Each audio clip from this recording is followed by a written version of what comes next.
সালামু আলাইকুম। পঞ্চম শ্রেণীর প্রিয় শিক্ষার্থীরা, তোমাদের প্রাথমিক বিজ্ঞান বইয়ের প্রথম অধ্যায় জীবের আবাসস্থল, এই চ্যাপ্টারটিতে তোমরা যখন বিজ্ঞান বইয়ের প্রথম বই খুললেই দেখো অনেক বিষয় সম্পর্কে সারা বিশ্বের বিভিন্ন প্রান্তে থাকা বিভিন্ন ধরনের পরিবেশের মধ্যে জীব কিভাবে বসবাস করে, সেই বসবাসের জন্য কিভাবে তাদের অভিযোজন করতে হয়, অর্থাৎ খাপ খাইয়ে নিতে হয়, এই বিষয়গুলা তোমাদের অনেকটা কনফিউশন ক্রিয়েট করে। আজকের ক্লাসে আমরা তোমাদের সবগুলো কনফিউশন দূর করব ইনশাআল্লাহ, এবং তোমরা কিভাবে এই চ্যাপ্টারের শেষে আমরা কিভাবে গিয়ে কোন জায়গা থেকে বেশি এমসিকিউ আসে, কিভাবে এমসিকিউ এগুলো সহজে আনসার করতে পারো, কিভাবে সংক্ষিপ্ত প্রশ্ন লিখলে তোমরা পূর্ণ মান পাবে, এবং কিভাবে তোমাদের বিস্তারিত যেই প্রশ্নগুলো বর্ণনামূলক প্রশ্ন, সেই বর্ণনামূলক প্রশ্নগুলো কিভাবে উত্তর করলে তোমরা সর্বোচ্চ মার্কস পাবে ইনশাআল্লাহ, সেই ট্রিক্সগুলো আমরা দেখিয়ে দিব, অনেকগুলো আনসার আমরা করে দিব। তাই চ্যাপ্টারের একদম শুরু থেকে শেষ পর্যন্ত তোমরা মনোযোগ দিয়ে ক্লাসটি করবে। আশা করি তোমরা এই চ্যাপ্টার নিয়ে আর কোনো কনফিউশন হবে না। তোমাদের বার্ষিক পরীক্ষা কিংবা স্কুলের পরীক্ষা কিংবা তোমাদের যেই প্রাথমিক বৃত্তি পরীক্ষা আছে, কিংবা তোমরা যদি ক্লাস 6-এর ভর্তি পরীক্ষা দাও, সেই ভর্তি পরীক্ষা কোনো স্কুলে, সেই ভর্তি পরীক্ষায়ও তোমাদের এই বিজ্ঞান বই থেকে যদি প্রশ্ন আসে, এই চ্যাপ্টারের যেই টপিকগুলো পড়ানো হবে সেখান থেকেই কভার হয়ে যাবে ইনশাল্লাহ। তাই আসো শুরু করা যাক। আমি আছি তোমাদের মিনহাজ ভাই আজকের ক্লাসে, অদম্য একাডেমির পক্ষ থেকে। আসো ক্লাসটা শুরু করি। প্রথমেই যে জীবের আবাসস্থল, এই চ্যাপ্টারের গিয়ে নামই তো। জীবের আবাসস্থল বলতে আসলে কি বোঝায়? আবাস বলতে কি বুঝেন বলেন তো? যেখানে মানুষ বসবাস করে, যেখানে কোনো মানুষ বসবাস করে সেটাকে বলা হয় মানুষের আবাসস্থল। যেখানে কোনো প্রাণী বসবাস করে সেটাকে বলে সেই প্রাণীর আবাসস্থল। তাহলে আমরা যখন কোনো জায়গায় বসবাস করি তখন সেটাকে কি করি? সেটাকে আমাদের যাতে ভালো লাগে সেই জায়গায় বসবাসের জন্য সেখানে আমরা লাইট ব্যবহার করি, ফ্যান ব্যবহার করি, কিংবা আমাদের যাতে বৃষ্টি না পড়ে সেজন্য একটা সুন্দর ছাদ দেই। তাই প্রত্যেকটা জীব তার যেই জায়গায় বসবাস করতে স্বাচ্ছন্দ্য অর্থ হলো সে যেখানে বসবাস করতে সে আরাম পাবে, সেটাকেই তার আবাসস্থল বলে। তাহলে আসো সংজ্ঞাটা মুখস্থ করতে হবে আমাদের, এবং প্রথমে আমরা বুঝে ফেলছি সংজ্ঞাটা, আমাদের মুখস্থ করতে হবে। যেখানে কোনো জীব স্বাচ্ছন্দ্যে বসবাস করতে পারে সেটাই হচ্ছে জীবের আবাসস্থল। জীব কিভাবে বসবাস করতে পারে? স্বাচ্ছন্দ্যে বসবাস করতে পারে, সেটাই জীবের আবাসস্থল। এই সংজ্ঞাটা তোমাদের সংক্ষিপ্ত প্রশ্ন অনেকবার এসেছে, তাই এই সংজ্ঞাটা মুখস্থ রাখতে হবে, এবং সংক্ষিপ্ত প্রশ্ন যদি আসে তখন তোমরা বলবা যে এর সাথে আরও যোগ করবা যে বিভিন্ন ধরনের প্রাণী বিভিন্ন ধরনের আবাসস্থলে বসবাস করে। যেমন কেউ মাটিতে বসবাস করে, কেউ পানিতে বসবাস করে। মাছ কোথায় বসবাস করে? পানিতে। আবার বিড়াল কোথায় বসবাস করে? মাটিতে, বা আমাদের লোকালয়ের চারপাশে সেটি বসবাস করে। তাহলে আবাসস্থল বলতে কি বোঝায়? যে যেই জায়গায় বসবাস করতে স্বাচ্ছন্দ্য বোধ করে প্রাণী, সেই জায়গাটাকে বলা হয় জীবের আবাসস্থল, তাই না? এখন আসো, পৃথিবীর বিভিন্ন ধরনের প্রাণী বসবাস করে, প্রায় 13 লক্ষ প্রাণী এখন পর্যন্ত বিজ্ঞানীরা আবিষ্কার করেছেন। আরও হয়তো অজানা অনেক প্রাণী রয়েছে। তো এই প্রাণীগুলা কেউ জলে বসবাস করে, যেমন হাঙ্গর, এগুলা সমুদ্রে, জলের মধ্যেও কিন্তু আলাদা আলাদা আছে। তোমার পুকুরের জল আর নদীর জল কিন্তু একই রকম না, আবার নদীর জল আর সাগরের জলের একই রকম না, সাগরের জল লবণাক্ত। আবার আমরা আমাদের যদি জলের বাহিরে যদি স্থলের কথা চিন্তা করি, যেই জায়গায় বন জঙ্গল রয়েছে সেই জায়গায় একরকম, আবার যেখানে বন জঙ্গল নেই সেটা ভিন্ন রকম। আবার কিছু কিছু জায়গা আছে যেখানে মরুভূমি, এলাকার পর এলাকা শুধু গিয়ে বালু আর বালু, তীব্র গরম, সেখানের পরিবেশ আলাদা। আবার কিছু অঞ্চল আছে, আমরা বিদেশে দেখি কিছু অঞ্চল আছে যেখানে শুধু বরফে ঢাকা, অঞ্চলের পর অঞ্চল শুধু বরফ আর বরফ, সেই অঞ্চলগুলা কিন্তু আলাদা। প্রত্যেকটি পরিবেশ স্থলের মধ্যে, পরিবেশ স্থল মানে কি? মাটি যেই জায়গা আছে সেই জায়গাকে স্থল বলে, আর জল গিয়ে যেই জায়গায় পানি আছে সেই জায়গাগুলোকে জল বলে। তাই স্থলের মধ্যে যে কিন্তু সব পরিবেশ আলাদা আলাদা আলাদা আলাদা আছে। 4টা আমরা বলছি। একটা হলো গিয়ে তোমাদের বনের পরিবেশ, একটা হলো তোমাদের তৃণভূমি, অর্থাৎ যেখানে শুধু ঘাস, এত বড় ঘাস নেই, সেটার পরিবেশ। আর একটা হলো তোমাদের মরুভূমির পরিবেশ, আর একটা হচ্ছে মেরু পরিবেশ, মেরু অর্থ বরফে ঢাকা পরিবেশ। এই পাইলাম 4টা স্থলের মধ্যে। আর জলের মধ্যে আমরা আরও দেখব, একটা হচ্ছে তোমাদের সাধারণ স্বাদু পানির আর একটা হচ্ছে তোমাদের সমুদ্র, আর একটা জলাভূমি। জলাভূমিও এক প্রকারের, যেখানে বছরের কিছু সময় এই যে কিছু আমাদের খাল বিল থাকে না জমির আশেপাশে, বা কিংবা ছোটো ছোটো পুকুর, যেখানে আসলে কিছু সময় পানি থাকে আবার কিছু সময় পানি থাকে না। আবার আমাদের সুন্দরবন কিংবা এরকম কিছু এলাকায় গেলে দেখা যায় যে জোয়ার ভাটার সময় পানি কমে আবার বাড়ে, তাই কিছু সময় পানি থাকে কিছু সময় পানি থাকে না। আবার বছরের কিছু সময় পানি অনেক বেশি থাকে, কিছু সময় পানি একেবারে কম থাকে। এগুলাকে বলা হয় জলভূমি। এখন আসো আমরা শুরু করি তাহলে তোমাদের বিভিন্ন রকম আবাসস্থল নিয়ে। আমরা আবাসস্থল কাকে বলে, জীবের আবাসস্থল, সেটা মুখস্থ হয়ে গেছে আশা করি। তোমরা কিন্তু আমি যখন ক্লাস করাবো সাথে সাথে নোট নিবা, ঠিক আছে? জীবের, যেখানে জীব স্বাচ্ছন্দ্যে বসবাস করে সেটাকে জীবের আবাসস্থল বলে। আচ্ছা, এখন আসেন স্থলজ আবাসস্থল। স্থল মানে কি? স্থল মানে যেখানে মাটি আছে, মাটি বা ভূমির পরিবেশ। এই যে দেখো, মাটি বা ভূমির পরিবেশ হলো স্থলজ পরিবেশ, স্থলজ আবাসস্থল। স্থলজ আবাসস্থল কোনটি? যেখানে মাটি বা ভূমি রয়েছে। এবং পৃথিবীর হচ্ছে গিয়ে একটা বড় অংশ যে প্রাণী বা উদ্ভিদ রয়েছে সেগুলো মাটিতেই বসবাস থাকে। তো যেমন ধরো আমাদের আশেপাশে যেই আম গাছ যেগুলো দেখি, এগুলো কোথায় থাকে? মাটিতে থাকে। তাই এগুলো হচ্ছে গিয়ে স্থলজ পরিবেশে। স্থলজ পরিবেশের আমরা মূলত প্রত্যেকটা পরিবেশের দুইটা জিনিস দেখবো, একটা হলো উদ্ভিদ, উদ্ভিদ অর্থ গাছ, আর আরেকটা দেখবো কি? প্রাণী। প্রাণী বলতে বিভিন্ন ধরনের প্রাণী, ছোট বড় বিভিন্ন ধরনের প্রাণী দেখবো। যেমন জলের প্রাণীকে মাছ বা হাঙ্গর, এগুলো হচ্ছে জলজ প্রাণী। আর স্থলের প্রাণী কি? আমরা মানুষ, তারপরে হচ্ছে বিড়াল, পাখি, গরু, ছাগল, এগুলো হচ্ছে গিয়ে স্থলের প্রাণী। তাহলে আমরা প্রত্যেকটা পরিবেশের কি দেখব? উদ্ভিদ দেখবো, আবার প্রাণীও দেখবো। এখন আসেন স্থলের উদ্ভিদ কি? স্থলজ উদ্ভিদ আম, জাম, কাঁঠাল, নারিকেল, কলা, নিম, কড়ই, মেহগনি, এগুলো সবগুলো হচ্ছে স্থলজ উদ্ভিদ। এগুলো আমরা আশেপাশে মাটিতে দেখি না, সেজন্য এগুলা স্থলজ উদ্ভিদ। আর কিছু কিছু আছে যেগুলো ছোট ছোট উদ্ভিদ, যেগুলো অন্য বড় কোনো উদ্ভিদের নিচে জন্ম নেয়। দেখো না, বড় একটা উদ্ভিদের গায়ের সাথে আরো ছোট ছোট উদ্ভিদ জন্ম নেয়, বা নিচে আরো ছোট ছোট উদ্ভিদ জন্ম নেয়। সেগুলো হলো গিয়ে ঘাস ও তৃণজাতীয় উদ্ভিদ। ঘাস ও তৃণজাতীয় উদ্ভিদ। স্যাঁতস্যাঁতে পরিবেশের মধ্যে, কিছু স্যাঁতস্যাঁতে পরিবেশ, বৃষ্টির দিনে স্যাঁতস্যাঁতে যেই পরিবেশ হয় না, সেখানে হচ্ছে গিয়ে ভেজা আর ঠান্ডা পরিবেশে মস আর ফার্ন জাতীয় উদ্ভিদ জন্ম নেয়। কি জাতীয়? মস এবং ফার্ন জাতীয় উদ্ভিদ। আমরা সামনে কিছু মস এবং ফার্ন জাতীয় উদ্ভিদ দেখব। মস আর, আচ্ছা আমরা দেখি, একটা ছবি আঁকি তোমাদের দেখাই। এই যে দেখো, আমরা একটা সাধারণ উদ্ভিদ কীরকম হয়, এই যে এরকম গাছ ডালপাতা থাকে, ঠিক আছে? বড় উদ্ভিদ, এটা একটা বড় উদ্ভিদ। তোমরা তো এরকম আম গাছ, কাঁঠাল গাছ, বট গাছ, এগুলো দেখে থাকো না? এগুলো তো এরকম বড় উদ্ভিদ, তাই না? কিন্তু কিছু কিছু হচ্ছে ছোট ছোট আমাদের কিছু উদ্ভিদ আছে। আচ্ছা আসো আমরা একটা মসের ছবি দেখি আর একটা ফার্নের ছবি দেখি। তোমাদের হচ্ছে গিয়ে যেই কোনো জায়গায় যদি অনেকদিন বৃষ্টি হয় কিন্তু পরিষ্কার করা না হয়, দেখেছো এরকম ছোটো ছোটো হচ্ছে গিয়ে পাতার মতো গাছ থাকে, এগুলোর আলাদা কোনো ডাল থাকে না। এগুলোর কি থাকে না? আলাদা কোনো ডালপালা থাকে না, শুধু কয়েকটা ছোটো একটা এরকম একটা ছোট পাতা থাকে, সেই পাতার মধ্যে হচ্ছে গিয়ে ছোটো ছোটো পাতা। এই পাতাগুলাই মূলত ফার্ন নামে বলা হয়। এগুলাকে কি বলা হয়? ফার্ন বলা হয়। এগুলার আর মস কাকে বলা হয়? মস হচ্ছে পাথরের মধ্যে হচ্ছে গিয়ে দেখি এরকম ছোটো ছোটো ঘাসের মতো হয়। এগুলা কিন্তু ঘাস না। এই ফার্নও কিন্তু ঘাস না, ঘাস আলাদা আর একটা জিনিস। ফার্ন এবং মস এগুলা হচ্ছে কি উদ্ভিদের এক ধরনের বিশেষ ধরনের প্রজাতি। তো আমরা হচ্ছে কি যখন বড় ক্লাসে যাব ফার্ন মস নিয়ে অনেক কিছু জানবো। আপাতত এই চিত্রগুলো দেখে রাখো। ফার্ন দেখতে একটু কিছুটা বড় আকারের এই পাতাগুলো হয়, আর মস হচ্ছে গিয়ে পাথরের উপর এরকম ছোটো ছোটো ঘাসের মতো যেগুলো দেখা যায়, এগুলাকে মস বলা হয়। তাহলে আশা করি এগুলো হচ্ছে গিয়ে স্থলের উদ্ভিদ। এগুলা কি? এগুলো হচ্ছে গিয়ে স্থলের উদ্ভিদ। তাহলে আসো আমরা স্থলের কিছু প্রাণী সম্পর্কে জানি। স্থলের মধ্যে আমরা তো জানি বড় বড় উদ্ভিদ হয়, আম গাছ কাঁঠালের উদ্ভিদ, আর এগুলো ছোট ছোট মস আর ফার্ন আমরা দেখলাম আজকে, এগুলো হচ্ছে গিয়ে স্থলের উদ্ভিদ।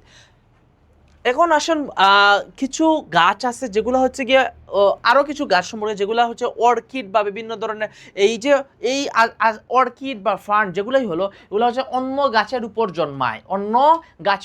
জন্মায়, কিংবা আমরা যে শেওলা বলি না, শেওলা হচ্ছে কি মূলত এক ধরনের মস, অধিকাংশ শেওলাই এক ধরনের কি মস।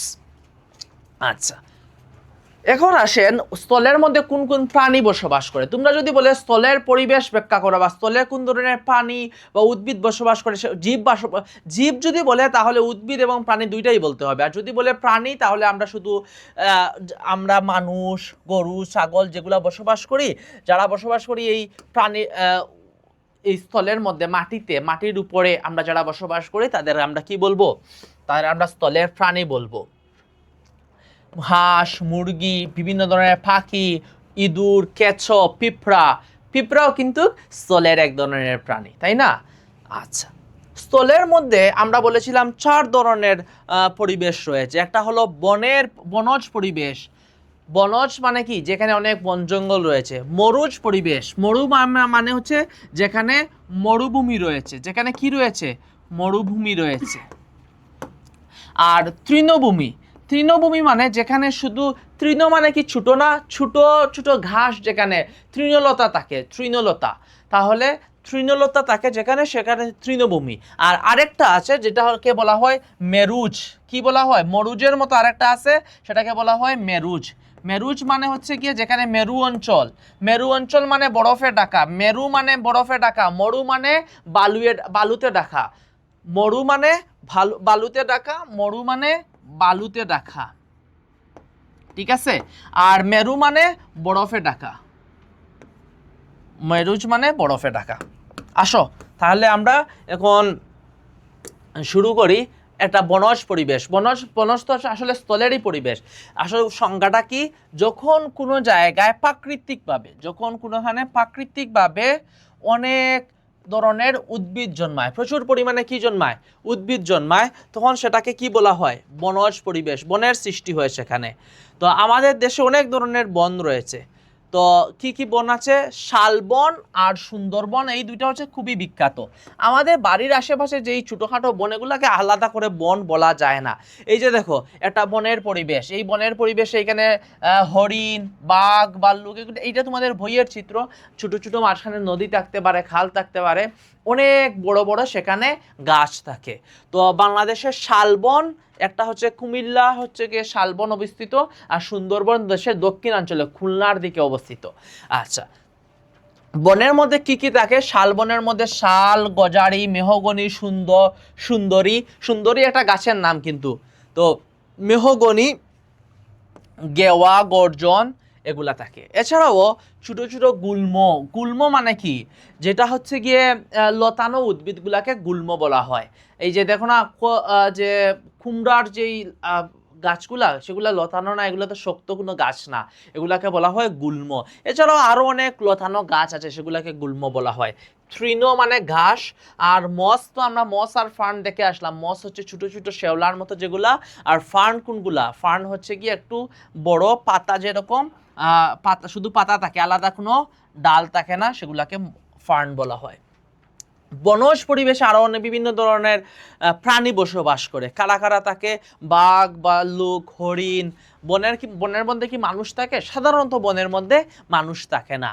তো তাহলে যদি বলে বনজ পরিবেশে কারা বসবাস করে, বাঘ, হরিণ, বানর, কুমির, বিভিন্ন ধরনের প্রাণীর আবাসস্থল থাকে।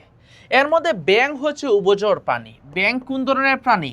উভচর প্রাণী। ব্যাঙকে কেন উভচর প্রাণী বলা হয়? কারণ এরা জীবনের যখন ছোট অবস্থায় থাকে, শিশু অবস্থায় থাকে, তখন এরা হচ্ছে গিয়ে পানিতে থাকে। আর যখন বড় হয়ে যায় তখন পানি আর ডাঙ্গা বলতে স্থল, দুই জায়গায় মিলিয়ে থাকে। সেজন্য এদেরকে বলা হয় উভয়চরের মধ্যে থাকে, পানিতেও থাকে আবার তোমার স্থলেও থাকে, সেজন্য এদেরকে উভচর প্রাণী বলা হয়। এছাড়াও আছে সাপ, ইঁদুর, কাঁকড়া, এগুলো হচ্ছে মাটিতে গর্ত করে বসবাস করে। আমরা শিখবো কেন এরা গর্ত করে বসবাস করে, সামনে হচ্ছে গিয়ে যখন জীবের অভিযোজন শিখবো তখন। আচ্ছা, দেশের হচ্ছে গিয়ে হাতি আছে। হাতির আবাসস্থল হলো চট্টগ্রাম, পার্বত্য চট্টগ্রামের বনভূমিগুলা। চট্টগ্রাম এবং পার্বত্য চট্টগ্রামের বনভূমিতে কারা থাকে? হাতি থাকে। আমাদের জাতীয় প্রাণী রয়্যাল বেঙ্গল টাইগার শুধু কোথায় থাকে? সুন্দরবনে থাকে। আমাদের জাতীয় প্রাণী কি? Royal Bengal tiger. আমাদের জাতীয় প্রাণীকে রয়্যাল বেঙ্গল টাইগার, সেটা কোথায় থাকে? শুধু সুন্দরবনে বসবাস করে। তাহলে আমরা বনজ পরিবেশে কি কি শিখলাম? বনজ পরিবেশ আগে বলো কি কোন পরিবেশের ভিতরে পড়ে? স্থলজ পরিবেশের ভিতরে পড়ে। স্থলজ পরিবেশের মধ্যে বনজ পড়ে। তো বনজ মানে হচ্ছে কি যেখানে অনেক বেশি বন থাকে। বাংলাদেশের বিখ্যাত দুটা বন হলো শালবন আর সুন্দরবন। এছাড়াও আরো অনেক বন আছে, সিলেটের দিকে অনেক বন আছে, চিটাগাঙ্গের দিকে অনেক বন আছে। বনের মধ্যে কোন ধরনের গাছ থাকে?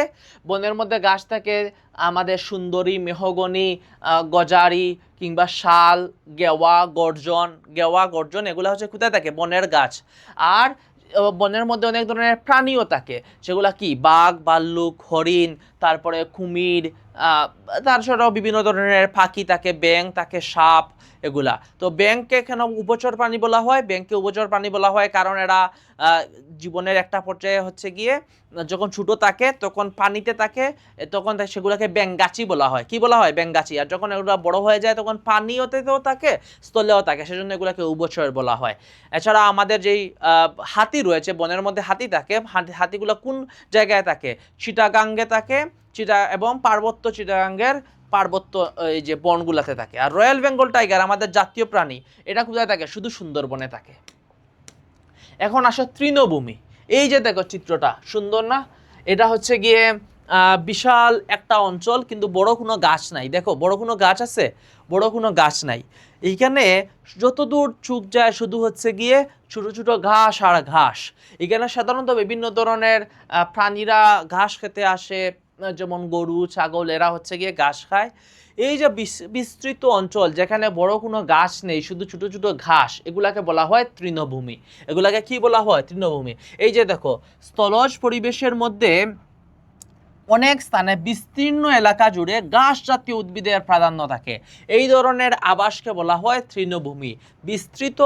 বিস্তীর্ণ এলাকা জুড়ে। তোমরা বিস্তীর্ণ বানান কিরকম লিখে বলো তো? বয় রসিকার দন্তীয় শয় তয় দীর্ঘইকার, বিস্তীর, আর মূর্ধন্যের উপর একটা রেফ, বিস্তীর্ণ। বিস্তীর্ণ এলাকা জুড়ে যখন কি থাকে? ঘাস জাতীয় উদ্ভিদ থাকে।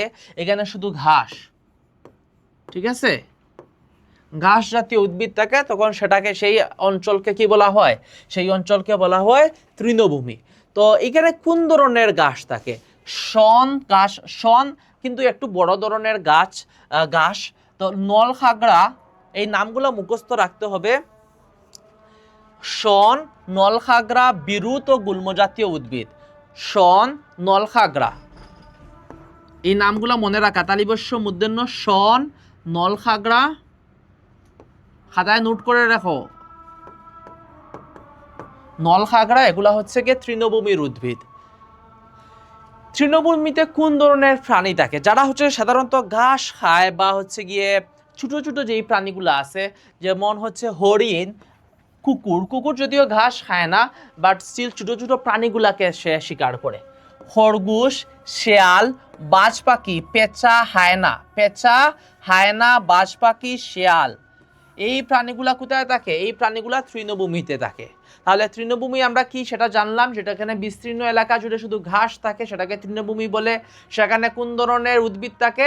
সাধারণত গুল্ম, বিরুৎ কিংবা হচ্ছে শন, নলখাগড়া, এগুলো ধরনের উদ্ভিদ থাকে। আর এরপরে সেখানে কোন কোন প্রাণী থাকে? হরিণ, কুকুর, তারপরে শেয়াল, খরগোশ, এই ধরনের, হায়না, এই ধরনের উদ্ভিদ থাকে, এই ধরনের প্রাণীরা থাকে। এখন আসেন মরুজ পরিবেশ। তোমাদের যে এই বইয়ের চিত্রটা আমি দেখিয়ে দিয়েছি, যে যেখানে মরুভূমিতে কি দেখো, মরুভূমিতে শুধু বালু আর বালু, বিস্তীর্ণ অঞ্চল জুড়ে, যেখানে যদিও এখানে কিছু কিছু ছোট ছোট গাছ দেওয়া আছে, কিন্তু এত সহসা এত পরিমাণে গাছ সাধারণত থাকে না। বিশাল অঞ্চল জুড়ে শুধু কি থাকে? বালু আর বালু, আর তীব্র গরম সেখানে থাকে।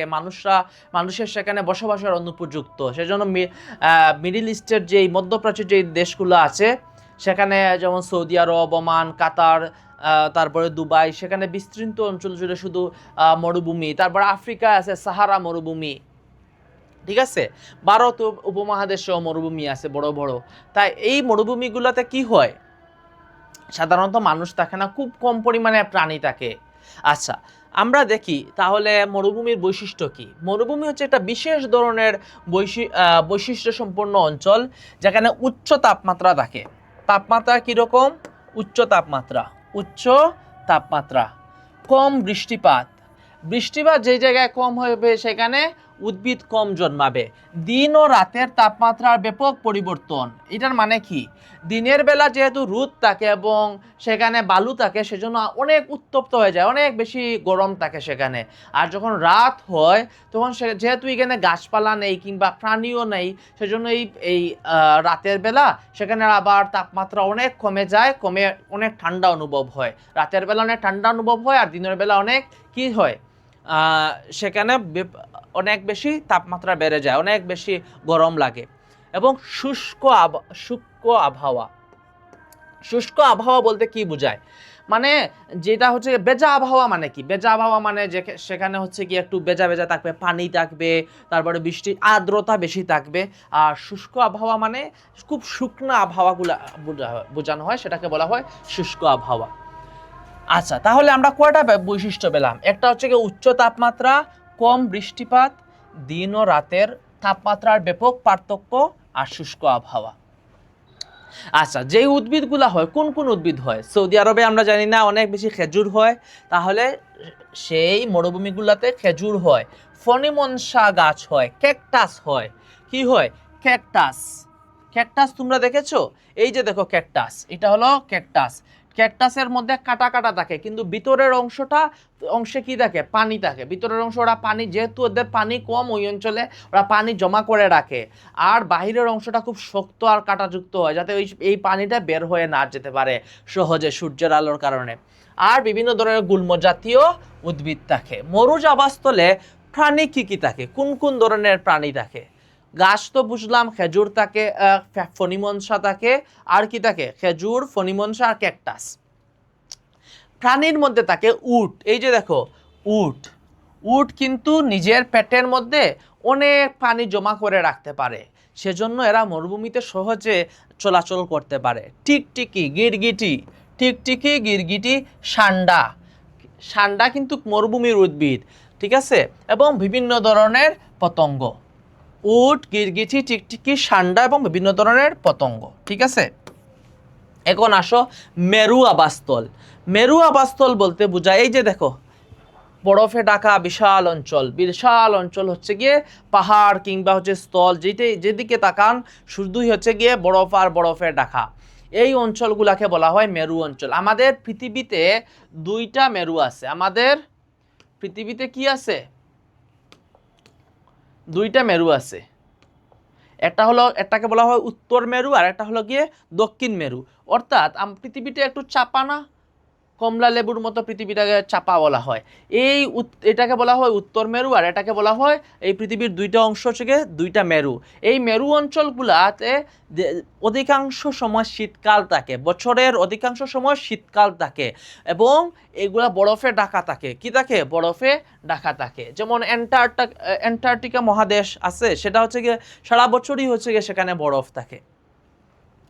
আচ্ছা, এই যে মেরু অঞ্চল, সেখানেও কিন্তু প্রাণী আছে। কি প্রাণী? আমাদের খুব পরিচিত একটা প্রাণী হলো পেঙ্গুইন। যদিও আমাদের দেশে এটা দেখা যাওয়ার তো সম্ভাবনা নেই, কিন্তু আমরা টিভিতে কিংবা কার্টুনে দেখেছি পেঙ্গুইন, ঠিক আছে? আর এছাড়াও কি আছে? শ্বেত ভাল্লুক। এই যে দেখো ভাল্লুক, শ্বেত ভাল্লুক। শ্বেত মানে সাদা, সাদা ভাল্লুক। এরপরে সিল, পেঙ্গুইন। সিল এক ধরনের হচ্ছে গিয়ে, এইটা হচ্ছে গিয়ে তোমাদের বইয়ে যদিও চিত্রটা একটু ঝাপসা, তাও হচ্ছে গিয়ে সিল। তাছাড়া পেঙ্গুইন তো আর চিনুই।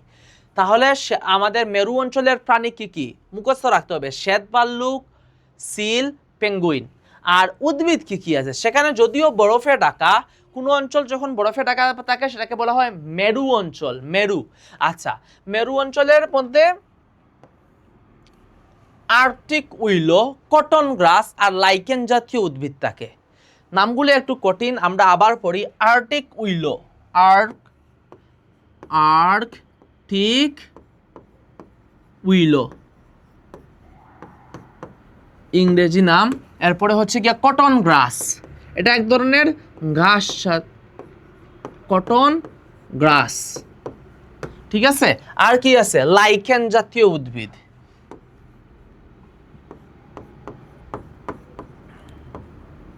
লাইকেন জাতীয় উদ্ভিদ, ঠিক আছে? এগুলা মুখস্থ রাখতে হবে, কোন কোন প্রাণী পাওয়া যায় আর কোন কোন উদ্ভিদ পাওয়া যায়। এখন আসেন আমরা এতক্ষণ যেই চারটা পরিবেশই পড়ছি, চারটাই হচ্ছে গিয়ে স্থলের মধ্যে, মাটির উপরে। এখন আমরা পড়ব পানিতে, অর্থাৎ জলজ আবাসস্থল। জলজ বলতে বোঝায় যেই জায়গায় সারা বছর হচ্ছে গিয়ে পানি থাকে, যেই জায়গায় সারা বছর পানি থাকে সেই আবাসস্থলকেই জলজ আবাসস্থল বলে। যেমন সমুদ্র, নদী, পুকুর, খাল, বিল ইত্যাদি হচ্ছে গিয়ে জলজ আবাসস্থল। ঠিক আছে, জলজ আবাসস্থলের মধ্যে আবার ভিন্ন ভিন্ন আছে। আমরা বলছিলাম যে স্বাদু পানির কিছু অঞ্চল আছে। স্বাদু পানি মানে মিঠা পানি, মানে যেই পানিটা আমরা খেতে পারি। আর লবণাক্ত পানি মানে সেখানে অনেক বেশি পরিমাণে, সমুদ্রের পানিগুলো লবণাক্ত, সেখানে কিন্তু সেগুলো কিন্তু আমরা সাধারণত খেতে পারি না। ঠিক আছে, তাহলে স্বাদু পানির মধ্যে নদীর পানি, নদী, পুকুর, খাল, বিল, এগুলো হচ্ছে স্বাদু পানি। এখানে স্বাদু পানির মাছেরা থাকে, আমরাও সেগুলো পিউরিফাই করে খেতে পারি। ঠিক আছে, আচ্ছা, স্বাদু পানিতে কোন কোন ধরনের প্রাণীরা থাকে? তো পরিবেশের সেখানে বিভিন্ন ধরনের উদ্ভিদ জন্মায়। আমরা পানিতে দেখেছি শাপলা ফুল জন্মে। পানিতে কি জন্মে? শাপলা ফুল জন্মে। তাহলে শাপলা, পদ্ম ফুল জন্মে। তারপরে কচুরিপানা, কচুরিপানা দেখেছো? কচুরিপানা হচ্ছে গিয়ে কিন্তু পানিতে থাকে। তো কচুরিপানা, খুদিপানা, টুপাপানা, বিভিন্ন ধরনের শৈবাল থাকে, বিভিন্ন ধরনের শৈবাল থাকে। এই যে দেখো ছোট ছোট শৈবাল, তারপরে এগুলা উদ্ভিদগুলা কোথায় থাকে? এগুলা পানিতে থাকে। সবুজ সবুজ যে উদ্ভিদগুলো দেখতেছো সেগুলো পানিতে থাকে। আচ্ছা, তাহলে আমরা কি কি শাপলা, পদ্ম, কচুরিপানা, খুদিপানা, টুপাপানা, বিভিন্ন ধরনের শৈবাল, এগুলা পানিতে থাকে। এখন আসেন কোন কোন প্রাণী থাকে? সাধারণত মাছ থাকে, যেমন রুই মাছ, কাতল মাছ, মৃগেল মাছ, পাঙ্গাস মাছ। তাছাড়াও কুমির থাকে, নদীতে অনেক নদীতে কুমির থাকে, কাসিম থাকে, কাঁকড়া থাকে, শামুক থাকে, ঝিনুক থাকে, চিংড়ি থাকে। এগুলা কিন্তু মাছ না। শামুক, ঝিনুক, চিংড়ি এগুলা কিন্তু মাছ না। তাছাড়াও কুমির থাকে, কাসিম থাকে। ঠিক আছে, এখন আসেন জলজের মধ্যে সামুদ্রিক পরিবেশ সম্পর্কে আমরা জানব। সামুদ্রিক পরিবেশ হলো যেখানে সমুদ্রের পানি কীরকম? লবণাক্ত। এইটা মুখস্থ রাখতে হবে, সমুদ্রের প্রাণী লবণাক্ত। সেখানেও কিন্তু যেই প্রাণী এবং উদ্ভিদগুলো বসবাস করে সেগুলো কিন্তু পুকুরের পরিবেশ বা স্বাদু পানির যেই পরিবেশ আছে সেখান থেকে ভিন্ন। সমুদ্রের মধ্যে প্রধান উদ্ভিদ হলো বিভিন্ন ধরনের শৈবাল। প্রধান উদ্ভিদ কি? বিভিন্ন ধরনের শৈবাল। আমরা সামুদ্রিক শৈবাল দেখব। তো এই যে সামুদ্রিক শৈবালের মধ্যে কি কি আছে? লেমিনারিয়া আর সারগাজম। লেমিনারিয়া আর কি? সারগাজম। এই দুটা নাম মনে রাখতে হবে। সমুদ্রের প্রধান উদ্ভিদ কি? সামুদ্রিক পরিবেশের প্রধান উদ্ভিদ হলো সামুদ্রিক শৈবাল। সামুদ্রিক শৈবালের মধ্যে দুইটা নাম দেওয়া আছে, লেমিনারিয়া আর হচ্ছে সারগাজম। লেমিনারিয়া, সারগাজম। এখন আসেন সামুদ্রিক বিভিন্ন ঘাস আছে, যে সেগুলো হলো জস্টেরা, হলোডিউল। জস্টেরা, হেলোডিউল, হেলোডিউল। ঠিক আছে, এই দুইটা নাম মনে রাখতে হবে। এটা হলো সামুদ্রিক ঘাস। এখন আসেন সামুদ্রিক প্রাণী কোনগুলা? সামুদ্রিক প্রাণী আছে তিমি মাছ, তিমি যদিও মাছ বলি, এটা সরাসরি কিন্তু মাছ না। তিমি, ডলফিন, অক্টোপাস, হাঙ্গর, লাল কাঁকড়া, তারা মাছ, জেলিফিশ, এগুলো হলো সামুদ্রিক মাছ। সামুদ্রিক প্রাণী, এগুলা কি? সামুদ্রিক প্রাণী। তবে সমুদ্রে কিছু লুনা পানির মাছও আছে। কিছু কি আছে? মাছ আছে। তিমি, ডলফিন, অক্টোপাস, হাঙ্গর, লাল কাঁকড়া, তারা মাছ, জেলিফিশ, এগুলা কিন্তু কি না? এগুলা হচ্ছে গিয়ে সরাসরি মাছ না। কিছু মাছ আছে। মাছ কোনগুলা? সামুদ্রিক মাছ হলো রূপচাঁদা, লাইট্টা, লাক্ষা, কুড়াল, তারপরে হচ্ছে গিয়ে স্যামন মাছ, বা অনেকে স্যালমন বলে বা স্যামন বলে, স্যামন মাছ, টুনা মাছ, ইলিশ মাছ, এটা তো আমরা চিনি। ইলিশ মাছ এটা কিন্তু সামুদ্রিক এক প্রকার মাছ, সেজন্য খেতে কিন্তু কিছুটা নুনতা নুনতা করে। ঠিক আছে, আচ্ছা, তাহলে সামুদ্রিক মাছ কি কি? রূপচাঁদা, লাইট্টা, লাক্ষা, কুড়াল, স্যালমন বা স্যামন, টুনা এবং ইলিশ। এই নামগুলো মুখস্থ রাখতে হবে। তাহলে সমুদ্রের প্রথমে হচ্ছে গিয়ে সমুদ্রের পরিবেশে হচ্ছে গিয়ে সেখানে লবণাক্ত থাকে। সেখানে প্রধান উদ্ভিদ হলো গিয়ে শৈবাল, সামুদ্রিক শৈবাল। সামুদ্রিক শৈবালের নাম হলো গিয়ে লেমিনারিয়া, লেমিনারিয়া আর কি? সারগাজম, সারগাজম। ঠিক আছে, লেমিনারিয়া আর সারগাজম। আর সমুদ্রের মধ্যে কিছু সামুদ্রিক ঘাস থাকে। সামুদ্রিক ঘাস হলো গিয়ে জস্টেরা আর হচ্ছে হেলোডিউল। জস্টেরা আর হেলোডিউল, এগুলো মনে রাখতে হবে। কারণ এগুলো যখন আসবে সমুদ্রের আবাসস্থল সম্পর্কে লিখো, তখন তোমাদের এই উদাহরণগুলো লিখতে হবে। যে অন্তত লিখতে হবে যে সমুদ্রের মধ্যে সামুদ্রিক শৈবাল থাকে, সামুদ্রিক ঘাস থাকে। সমুদ্রের প্রাণী কী কী? তিমি মাছ, হাঙ্গর, তারপরে অক্টোপাস, লাল কাঁকড়া, তারা মাছ, জেলিফিশ। আর সমুদ্রের মাছ কোনগুলা? মাছ হলো রূপচাঁদা, লাইট্টা, কুড়াল, স্যালমন, তারপরে হচ্ছে ইলিশ মাছ, এগুলো হলো সামুদ্রিক মাছ। এই যে দেখো তিমি মাছ, বড় একটা তিমি মাছ, ডলফিন। এখানে ডলফিন কিন্তু পানির উপরের দিকে এরকম লাফ দিয়ে উঠে, ঠিক আছে? আমরা দেখবো এগুলা কিভাবে অভিযোজিত হয়। এখন আসেন জলাভূমি। জলাভূমিটা কিরকম হয়? এই যে একটা চিত্র দেখতেছো, এই চিত্রটা আমাদের রাতারগুলের চিত্র। কোন জায়গায়? সিলেটের রাতারগুল। এখানে কিন্তু তোমাদের উপরে অনেকগুলা গাছ আছে, কিন্তু নিচে পানি। নিচে কি? পানি। এগুলা কিন্তু কিছু সময় হচ্ছে গিয়ে বছরের যখন এখন তো রেইনি সিজন না, বর্ষাকাল, তো এখন ওইখানে পানিতে পরিপূর্ণ থাকবে। কিন্তু যখন হচ্ছে গিয়ে আমাদের আবার শীতকাল চলে আসবে, শুষ্ক, তখন দেখা যাবে যে এগুলো আবার শুকিয়ে গিয়েছে। এগুলাকে বলা হয় জলভূমি। যখন কোনো নিচু অঞ্চল, তাহলে জলাভূমি কাকে বলে? কিছু নিচু এলাকায় বছরের বেশিরভাগ সময়ে জলভাগ থাকে, বেশিরভাগ সময় জলমগ্ন। জলমগ্ন মানে কি? জলের নিচে থাকে, এটাকে বলা হয় জলমগ্ন। জলের নিচে থাকে, জলের বা পানির নিচে থাকে, জলের নিচে থাকে, এটাকে বলা হয় কি? জলমগ্ন। ঠিক আছে? আচ্ছা, তো এসব এলাকায় ঋতু অনুযায়ী উদ্ভিদ ও প্রাণী ভিন্ন ভিন্ন হয়। যেমন হাওর, বাওর, এ ধরনের হচ্ছে কি জলাভূমি।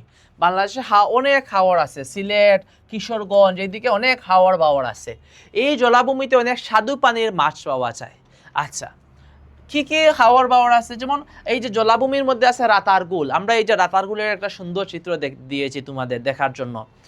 তারপরে হাকালুকি হাওর, হাকালুকি হাওর, এগুলো হলো জলাভূমি।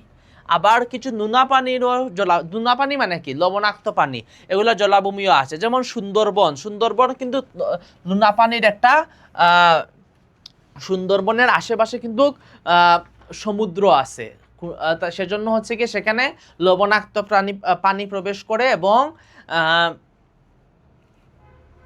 সেজন্য সেটা হচ্ছে গিয়ে লবণাক্ত নুনা জলভূমি, নুনা পানির জন্মভূমি।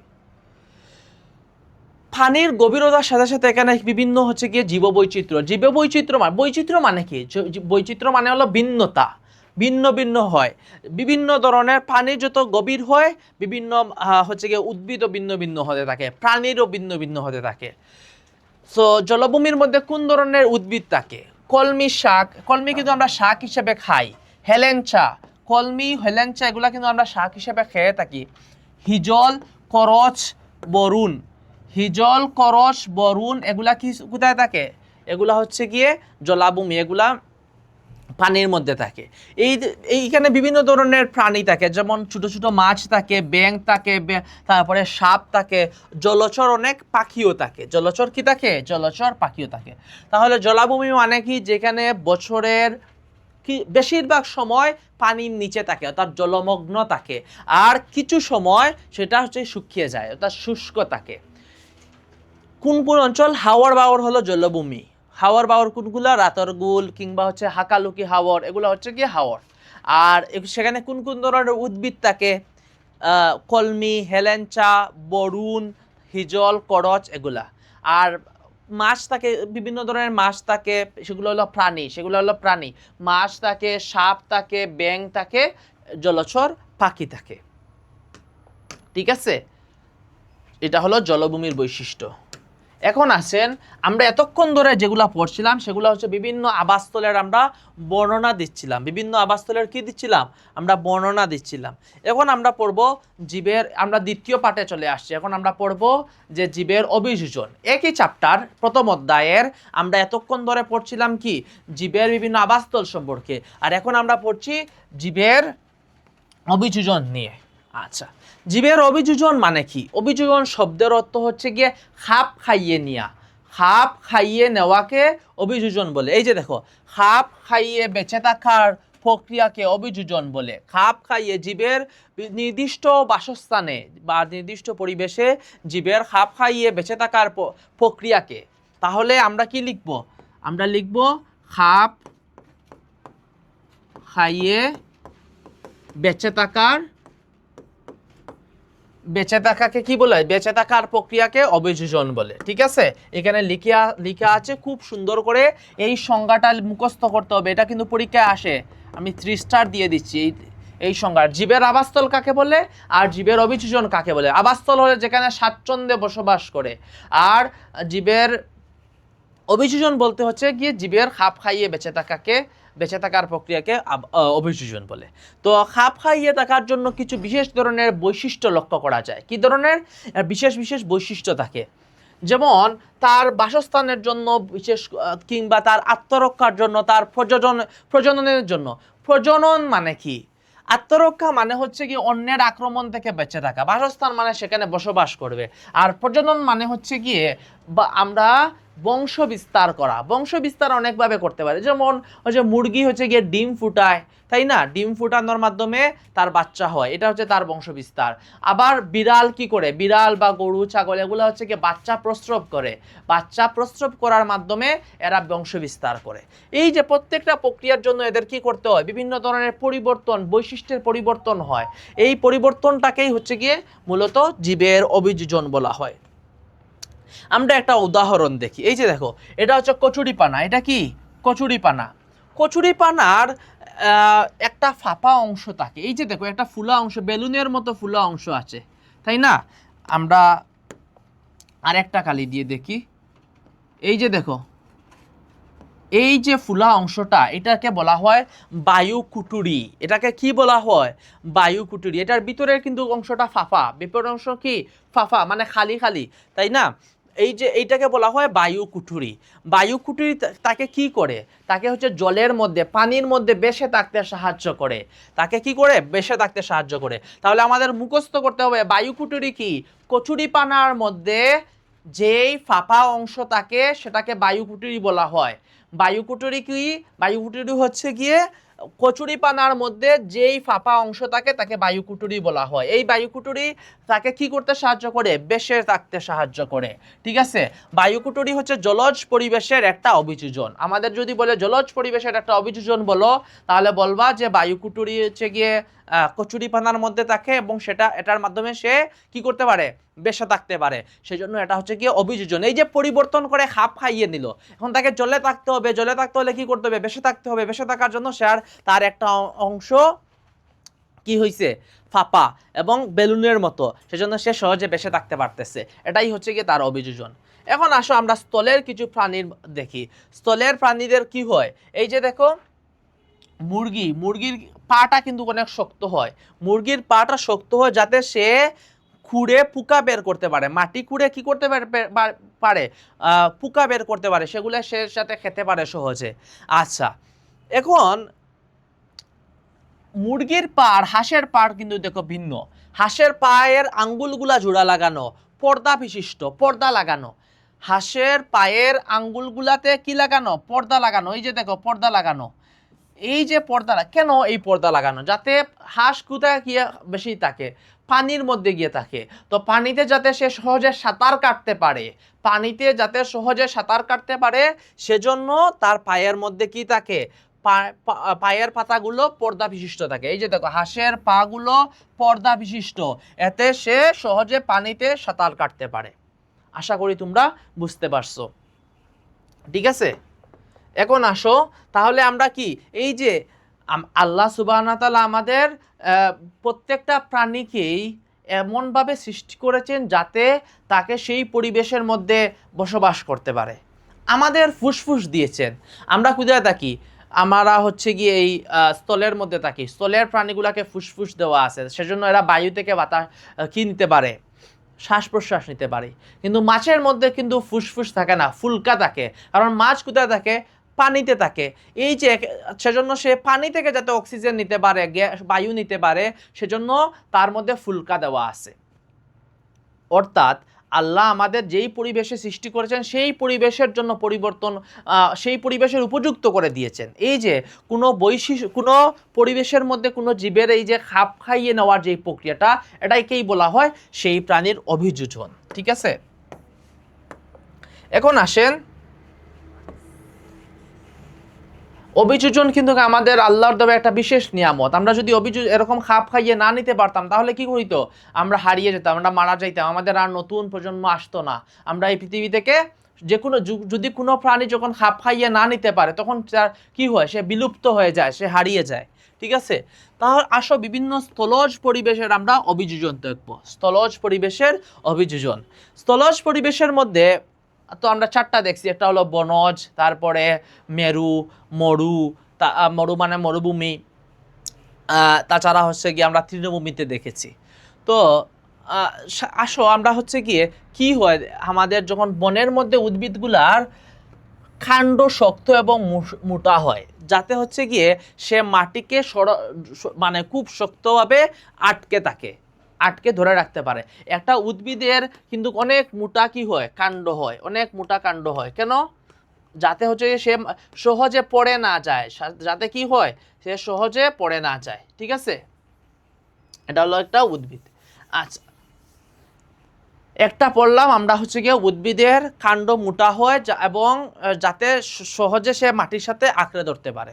দ্বিতীয় আরেকটা জিনিস হলো, শীতকালে দেখিও অনেকগুলা পাতা পড়ে যায়। শীতকালে কি হয়, অনেকগুলা গাছের পাতা পড়ে যায়। কেন পড়ে যায়? কারণ শীতকাল তো শুষ্ক সময় না, শুকনার সময়, তখন হচ্ছে গিয়ে এত সহজে সে পানি পায় না। যদি তার অনেক বেশি পাতা থাকে তাহলে সেই পাতাগুলা তার পানিটাকে বের করে দিবে। যদি অনেক বেশি পাতা থাকে পানিকে বের করে দিবে, তাহলে তার যে নতুন করে আবার পানি নিতে হবে মাটি থেকে, সেই মাটি থেকে তো আর পানি নিতে পারবে না। সেজন্য সেই পাতাকেই জড়িয়ে দেয়, যাতে কি হয়, যাতে তার আর বেশি পরিমাণ পানি বের হয়ে না যায় এবং তাকে নতুন করে পানির অভাব যাতে তৈরি না হয়। আচ্ছা, তাহলে শীতকালে কি হয়, বায়ু সূক্ষ্ম থাকায় উদ্ভিদের পাতার মধ্যে পানি বের হয়ে যাওয়ার স্বাভাবিকের চেয়ে বেশি হয়ে যায়। এমনিতেই শীতকাল, সেজন্য বেশি পরিমাণে পানি বের হয়ে যাবে। সেজন্য যাতে সে পানি শূন্য না হয়ে যায়, সেজন্য পানি শূন্য হয়ে মৃত্যুবরণ না করে, এই বিপদ থেকে রক্ষা পাওয়ার জন্য উদ্ভিদ শীতকালে পাতা জড়িয়ে ফেলে। উদ্ভিদ কেন শীতকালে পাতা জড়িয়ে ফেলে? 1 নাম্বার, শীতকালে এমনিতেই পানির অভাব থাকে সূক্ষ্মতার কারণে। দ্বিতীয়ত হচ্ছে গিয়ে বায়ুও সূক্ষ্ম থাকে, সেজন্য পাতা থাকলে বেশি পরিমাণে পানি বের হয়ে যাবে। যদি পাতা থাকে সূক্ষ্মতার কারণে বেশি পানি বের হয়ে যাবে। এই 2টা কারণে তার কি হইতে পারে, পানির শূন্যতায় সে উদ্ভিদটা মারা যেতে পারে। এই বিপদ থেকে সে বাঁচার জন্য সে পাতাগুলা ঝরিয়ে দেয়। পাতাগুলা কি করে, ঝরিয়ে দেয়। এখন আসেন, আমরা বনজ পরিবেশে শক্তিশালী ফুসফুস থাকে, কি থাকে, যাতে হচ্ছে দ্রুত এবং দীর্ঘ পথ সে চলাচল করতে পারে। বাঘ, হরিণ এগুলা কিন্তু অনেক দূরে দূরে জায়গায় দৌড়াতে হয়, সেজন্য তাদের ফুসফুসটা খুব শক্তিশালী থাকে। আমরা দেখিও যখন হচ্ছে একটু দৌড়াদৌড়ি করি তখন আমাদের হাঁপাতে শুরু করি, কারণ হচ্ছে আমাদের ফুসফুস এত বেশি শক্তিশালী না। কিন্তু বাঘ কিন্তু ঘন্টার পরে ঘন্টা দৌড়াতে পারে। এই যে বনের মধ্যে প্রাণীদের, তার মানে ফুসফুস শক্তিশালী হয়।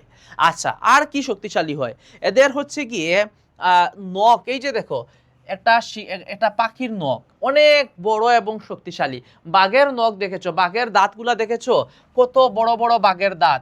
কেন এই যে নখ এবং দাঁতগুলা, এই নখ এবং দাঁতগুলা খুব ধারালো হয়। কি হয়, তীক্ষ্ণ এবং ধারালো। তীক্ষ্ণ মানে হচ্ছে তীক্ষ্ণ ধারালো হয়, আর যাতে কি করতে পারে, শিকার ধরতে পারে এবং মাংস ছিঁড়ে খাওয়ার জন্য। শিকার ধরা এবং মাংস ছিঁড়ে খাওয়ার জন্য তীব্র ধারালো নখ হয় এদের। আচ্ছা, এছাড়াও বনের মধ্যে আর কি থাকে, পাখি থাকে। পাখির কি হয়, পাখির দেহ হচ্ছে গিয়ে অনেক হালকা হয়, সেজন্য সে উঠতে পারে এবং ডানা থাকে। ডানা থাকার কারণে সেই ডানার সাহায্যে সে উঠতে পারে। এই যে দেখো, বড় একটা ঠোঁট থাকে, ঠোঁটের সাহায্যে কি করে, সে এই ঠোঁট দিয়ে সে শিকার ধরতে পারে, ধারালো বড়শির মতো। এই যে দেখো, বড়শির মতো এদের কি ঠোঁট, এই ঠোঁট দিয়ে তারা প্রাণীকে গিয়ে, ছোট ছোট প্রাণীগুলোকে আক্রমণ করে সেগুলা খেতে পারে। ঠিক আছে, শিকার করতে পারে। ঈগলের কিন্তু চোখ অনেক বেশি শক্তিশালী, চোখ অনেক বেশি তীক্ষ্ণ, তীক্ষ্ণ দৃষ্টি সম্পন্ন। তীক্ষ্ণ দৃষ্টি সম্পন্ন মানে কি? মানে অনেক দূরের জিনিস দেখতে পারে, সেটা একটা ফোকাস করতে পারে। ইগলের খুব ভালো ফোকাস, কিন্তু আমরা খুব সহজে ডিস্ট্রাক্টেড হয়ে যাই, এদিকে একটা ভিডিও শুরু করে আরেক দিকে চলে যাই, ঠিক আছে? কিন্তু ইগলের ফোকাস কিন্তু অনেক ভালো। আমাদের ইগল থেকেও আরও ভালো ফোকাস করতে হবে, যে কোনো একটা নির্দিষ্ট জিনিসে লেগে থাকতে হবে। আচ্ছা, এরা হচ্ছে গিয়ে নখযুক্ত পা থাকে এবং শক্তিশালী ডানা থাকে, সেজন্য অনেক দূরে দূরে সে উড়ে যেতে পারে। ইন্টারেস্টিং একটা জিনিস হলো গিরগিটি। কি? গিরগিটি। গিরগিটি আর প্রজাপতি এই দুইটা কি করে? আত্মরক্ষার জন্য এরা নিজেদের পরিবেশের সাথে বর্ণ পরিবর্তন করে। বর্ণ মানে হচ্ছে রং পরিবর্তন করে। গিরগিটি কিন্তু যে ঘাসের উপরে যদি যায় তাহলে ঘাসের মতো হচ্ছে গিয়ে সবুজ রং ধারণ করে, পাথরের উপর গেলে পাথরের মতো রং ধারণ করে। প্রজাপতিও অনেক সময় এই ধরনের রং পরিবর্তন করতে পারে, যাতে সে যখন ঘাসের সঙ্গে মিলিয়ে থাকবে তখন বড় প্রাণী এসে তাকে আক্রমণ করে খেয়ে ফেলতে পারবে না। এটাকে বলা হয় আত্মরক্ষা। তারা আত্মরক্ষার জন্য কি করে? রং পরিবর্তন করে। এই জিনিসগুলা মনে রাখতে হবে, ঠিক আছে? এখন আসেন, তাহলে আমরা দেখলাম স্থলের মধ্যে থাকা প্রাণীরা তারা আত্মরক্ষার জন্য বিভিন্ন, উদ্ভিদ এক ধরনের ব্যবস্থা নেয়, প্রাণী তার মতো করে ব্যবস্থা নেয়। উদ্ভিদ তার কাণ্ড মোটা হয় যাতে সহজে সে মাটির সঙ্গে আঁকড়ে ধরতে পারে। তাছাড়া হচ্ছে গিয়ে পাতার, শীতকালে সে পাতা জড়িয়ে দেয় যাতে সে পানি শূন্যতায় মারা না যায়, ঠিক আছে? আর প্রাণীগুলা কি করে? প্রাণীর মধ্যে অনেক শক্তিশালী ফুসফুস থাকে, সেজন্য সে বেশি দৌড়াতে পারে। আর তার নখ থাকে, ধারালো নখ থাকে, দাঁত থাকে, যাতে সে কি করতে পারে? যাতে হচ্ছে গিয়ে সে শিকার ধরতে পারে, আত্মরক্ষা করতে পারে। আচ্ছা, আবার কিছু প্রজাপতি আর গিরগিটি আছে, তারা কি করে? রং বর্ণ পরিবর্তন করে। বর্ণ পরিবর্তন করে কি করে? লুকিয়ে যায়, আত্মরক্ষা করে, ঠিক আছে? এখন আসেন মরু পরিবেশে আসলে কি হয়। মরু পরিবেশে তো আমরা জানি মরু মানে মরুভূমিতে থাকে। মরুভূমির আবহাওয়া খুব কীরকম ছিল? উষ্ণ। উষ্ণ মানে গরম পরিবেশ। আর আবার শুষ্ক মানে শুকনো পরিবেশ। সেখানে বৃষ্টিপাত কম হয়, ছোটো ছোটো হচ্ছে গিয়ে উদ্ভিদ থাকে, সেখানে পানি জমা রাখার মতো। এখন হচ্ছে গিয়ে সেখানে উদ্ভিদরা কি করে? আমরা বলছিলাম যে ক্যাকটাসের মধ্যে পানি কি করে জমা করে রাখে। আমরা এখানে লিখে আছে উদ্ভিদ কি করে পানি জমা করে রাখে, এবং গাছের পাতা এবং কাণ্ডের মধ্যে সেগুলো রসালো হয়, যাতে কি করে? রসালো হয়, যাতে এই পানিটা সে সহজে ধরে রাখতে পারে। যখনই সে একটু বৃষ্টিপাত হয় মরুভূমিতে, সে এই পানিটা জমা করে রাখে, সে বাকি সারা সময় বেঁচে থাকার জন্য।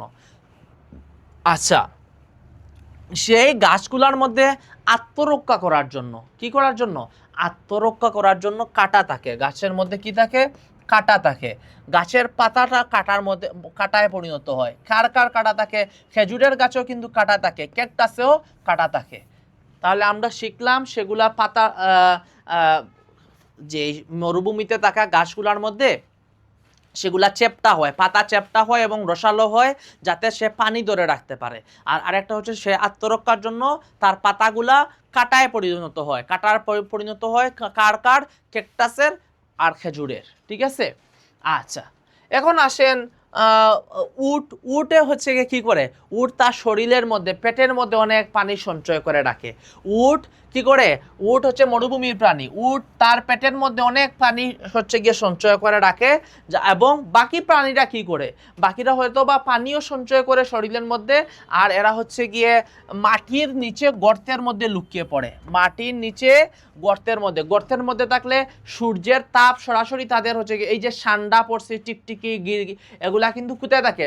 গর্তের মধ্যে থাকে, যাতে হচ্ছে গিয়ে সূর্যের তাপ সরাসরি তাদের মাথার উপর না পড়ে এবং তাপ কম পায় তারা, ঠিক আছে? এই যে গরম থেকে বেঁচে থাকার জন্য এরা গর্তের মধ্যে দিয়ে বসবাস করে। এখন আসেন স্থলজ পরিবেশের মধ্যে, তো আমরা মরুতে দেখলাম কি করে? পানি জমা রাখে, সেখানে মূলত পানির অভাব, আর গরমের কারণে গর্তে লুকিয়ে পড়ে। এটা এই দুইটাই তো মরুভূমিতে হয়। এগুলা হচ্ছে গিয়ে মরু পরিবেশ, মরুজ পরিবেশের অভিযোজন। মরুজ পরিবেশে খাপ খাইয়ে নেওয়া, মরুজ পরিবেশের অভিযোজন। এখন আসেন মেরুজ পরিবেশে। মেরুও তো হচ্ছে গিয়ে, মেরু মানে কি? বরফে ঢাকা। মেরু কি? মেরু মানে কি? বরফে ঢাকা। মেরু মানে বরফে ঢাকা। এরূপ পরিবেশে উদ্ভিদ কম জন্মে, এবং এগুলা হচ্ছে কি, যেগুলা জন্মে সেগুলা তীব্র ঠান্ডা সহ্য করতে পারে। সেগুলা কি করতে পারে? তীব্র ঠান্ডা সহ্য করতে পারে। এখন যেই প্রাণীগুলা থাকে, এই যে আমরা হচ্ছে গিয়ে মেরু অঞ্চলে বরফের মধ্যে একটা প্রাণী হলো গিয়ে সাদা ভাল্লুক। এই সাদা ভাল্লুকের কি হয়, এগুলা চামড়ার নিচে পুরু একটা চর্বির স্তর থাকে। কি থাকে? চর্বির স্তর, পুরু চর্বির স্তর।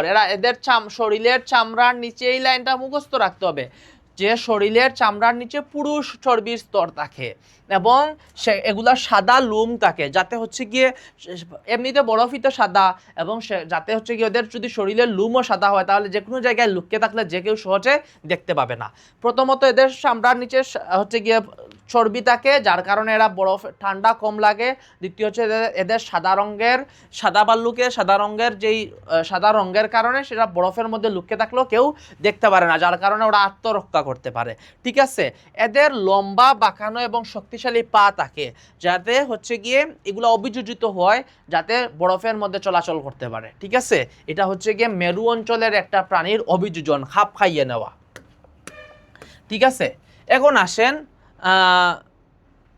আমরা জলের প্রাণীগুলার মধ্যে অলরেডি দেখছি যে আমাদের জলের একটা প্রাণী হলো কচুরিপানা বায়ু কুটুরির মাধ্যমে কি করে, বায়ু কুটুরির মাধ্যমে সে বেঁচে থাকে, এটা তার অভিযোজন। আরও আমরা দেখব যে এই যে দেখো, বেঁচে থাকার জন্য কি থাকে, বায়ু কুটুরি থাকে। ঠিক আছে, এছাড়াও হচ্ছে কি অঙ্গজ বংশবৃদ্ধি করে, আমরা সেগুলো বড় হয়ে আরো বিস্তারিত দেখব। বাট আপাতত আমরা বায়ু কুটুরিটা মনে রাখতে হবে। কচুরিপানার বায়ু কুটুরি কেন হয়, যাতে হচ্ছে গিয়ে সহজে এরা পানিতে বেঁচে থাকতে পারে। ঠিক আছে, এবং এরা হচ্ছে গিয়ে ঢেউয়ের সঙ্গে খাপ খাইয়ে নেওয়ার জন্য এদের দেহটা নরম হয় এবং মূলটা খুব ছোট হয়। একটা কচুরিপানার মূল খুব ছোট হয়। ঠিক আছে, কারণ কি, যখন অনেক ঢেউ আসে তার যদি মূল বড় হয় তাহলে সেই মূলটা ছিঁড়ে যাবে, তাই না? সেজন্য মূল আর দেহটা খুব ছোট হয় এবং নরম হয়। কি জন্য? যাতে সে সহজেই খাপ খাইয়ে নিতে পারে, ঢেউয়ের সাথে সে খাপ খাইয়ে নেওয়ার জন্য। আচ্ছা, বায়ুকুটুরি কেন হয়? বেঁচে থাকার জন্য, বেলুনের মতো কাজ করে। ঠিক আছে, আচ্ছা এখন আসেন পানিতে ঢেউয়ের সাথে খাপ খাইয়ে নেওয়ার জন্য মাছের দেহভাগ চ্যাপ্টা হয়। মাছের কি হয়? দেহভাগ চ্যাপ্টা হয়। আর একটা মাছ কিরকম হয়, এই যে দেখো,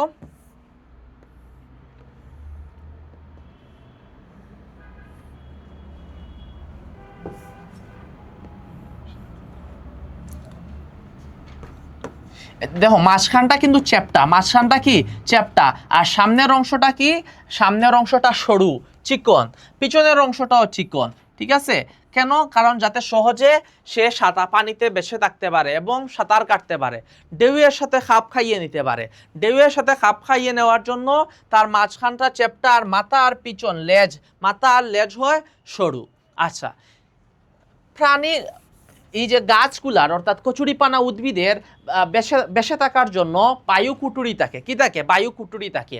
আর মাছের বেঁচে থাকার জন্য বাতাসের এই যে পানির মধ্যে বেঁচে থাকতে হয়, সাঁতার কাটতে হয় না ওদের, মাছেরও তো সাঁতার কাটতে হয়। পানিতে বেঁচে থাকা এবং চলাচলের জন্য এদের দেহে বায়ুতলি বা পটকা থাকে। মাছ কাটলে কিন্তু ভিতর থেকে দেখো একটা পটকা বের হয়, সাদা পটকা, বেলুনের মতো। এটা হচ্ছে গিয়ে তাদেরকে সাঁতার কাটতে এবং পানির মধ্যে চলাচল করতে সাহায্য করে। তাহলে মাছের মধ্যে থাকে বায়ুতলি থাকে মাছের মধ্যে, আর উদ্ভিদের মধ্যে বা কচুরিপানার মধ্যে কি থাকে? বায়ু কুটুরি থাকে। এই দুইটা নাম আলাদা আলাদা মনে রাখতে হবে। বায়ু কুটুরি থাকে উদ্ভিদে, আর বায়ুতলি থাকে মাছে। আচ্ছা, আমরা একটু আগে বলেছিলাম যে এরা ফুলকার সাহায্যে কি করে, এরা ফুলকার সাহায্যে পানি থেকে অক্সিজেন নিয়ে নেয়। এদেরও কি নিতে হয়? পানি থেকে অক্সিজেন নিতে হয়, বেঁচে থাকার জন্য অক্সিজেন লাগে। সেই অক্সিজেনটা কোথায় থেকে নেয়? এরা ফুলকার মাধ্যমে। আর আমাদের কি আছে? ফুসফুস। এরা যেহেতু পানিতে থাকে সেজন্য এদেরকে কি লাগে? ফুলকা লাগে। আচ্ছা ঠিক আছে, তাহলে প্রশ্ন হলো মাছ কিভাবে অক্সিজেন নেয়? মাছ ফুলকার সাহায্যে পানি থেকে অক্সিজেন নেয়। ঠিক আছে, আচ্ছা আমরা এদের যে পাখনা থাকে, ছোট ছোট দেখছো না, একটা মাছের মধ্যে কি থাকে? পাখনা থাকে। এদিকে পাখনা থাকে, এদিকে পাখনা থাকে।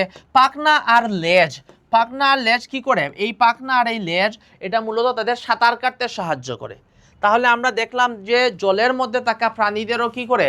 জলে বেঁচে থাকার জন্য তারা অভিযোজন করে। তাদের শরীরে বিভিন্ন ধরনের এরকম অঙ্গ আছে যেগুলা দিয়ে তারা পানিতে বেঁচে থাকতে পারে। ঠিক আছে, এই নাম মুখস্থ রাখতে হবে এগুলা। এখন আসো আমাদের জলজ যে আরও কিছু অঞ্চল আছে, যেমন সমুদ্র।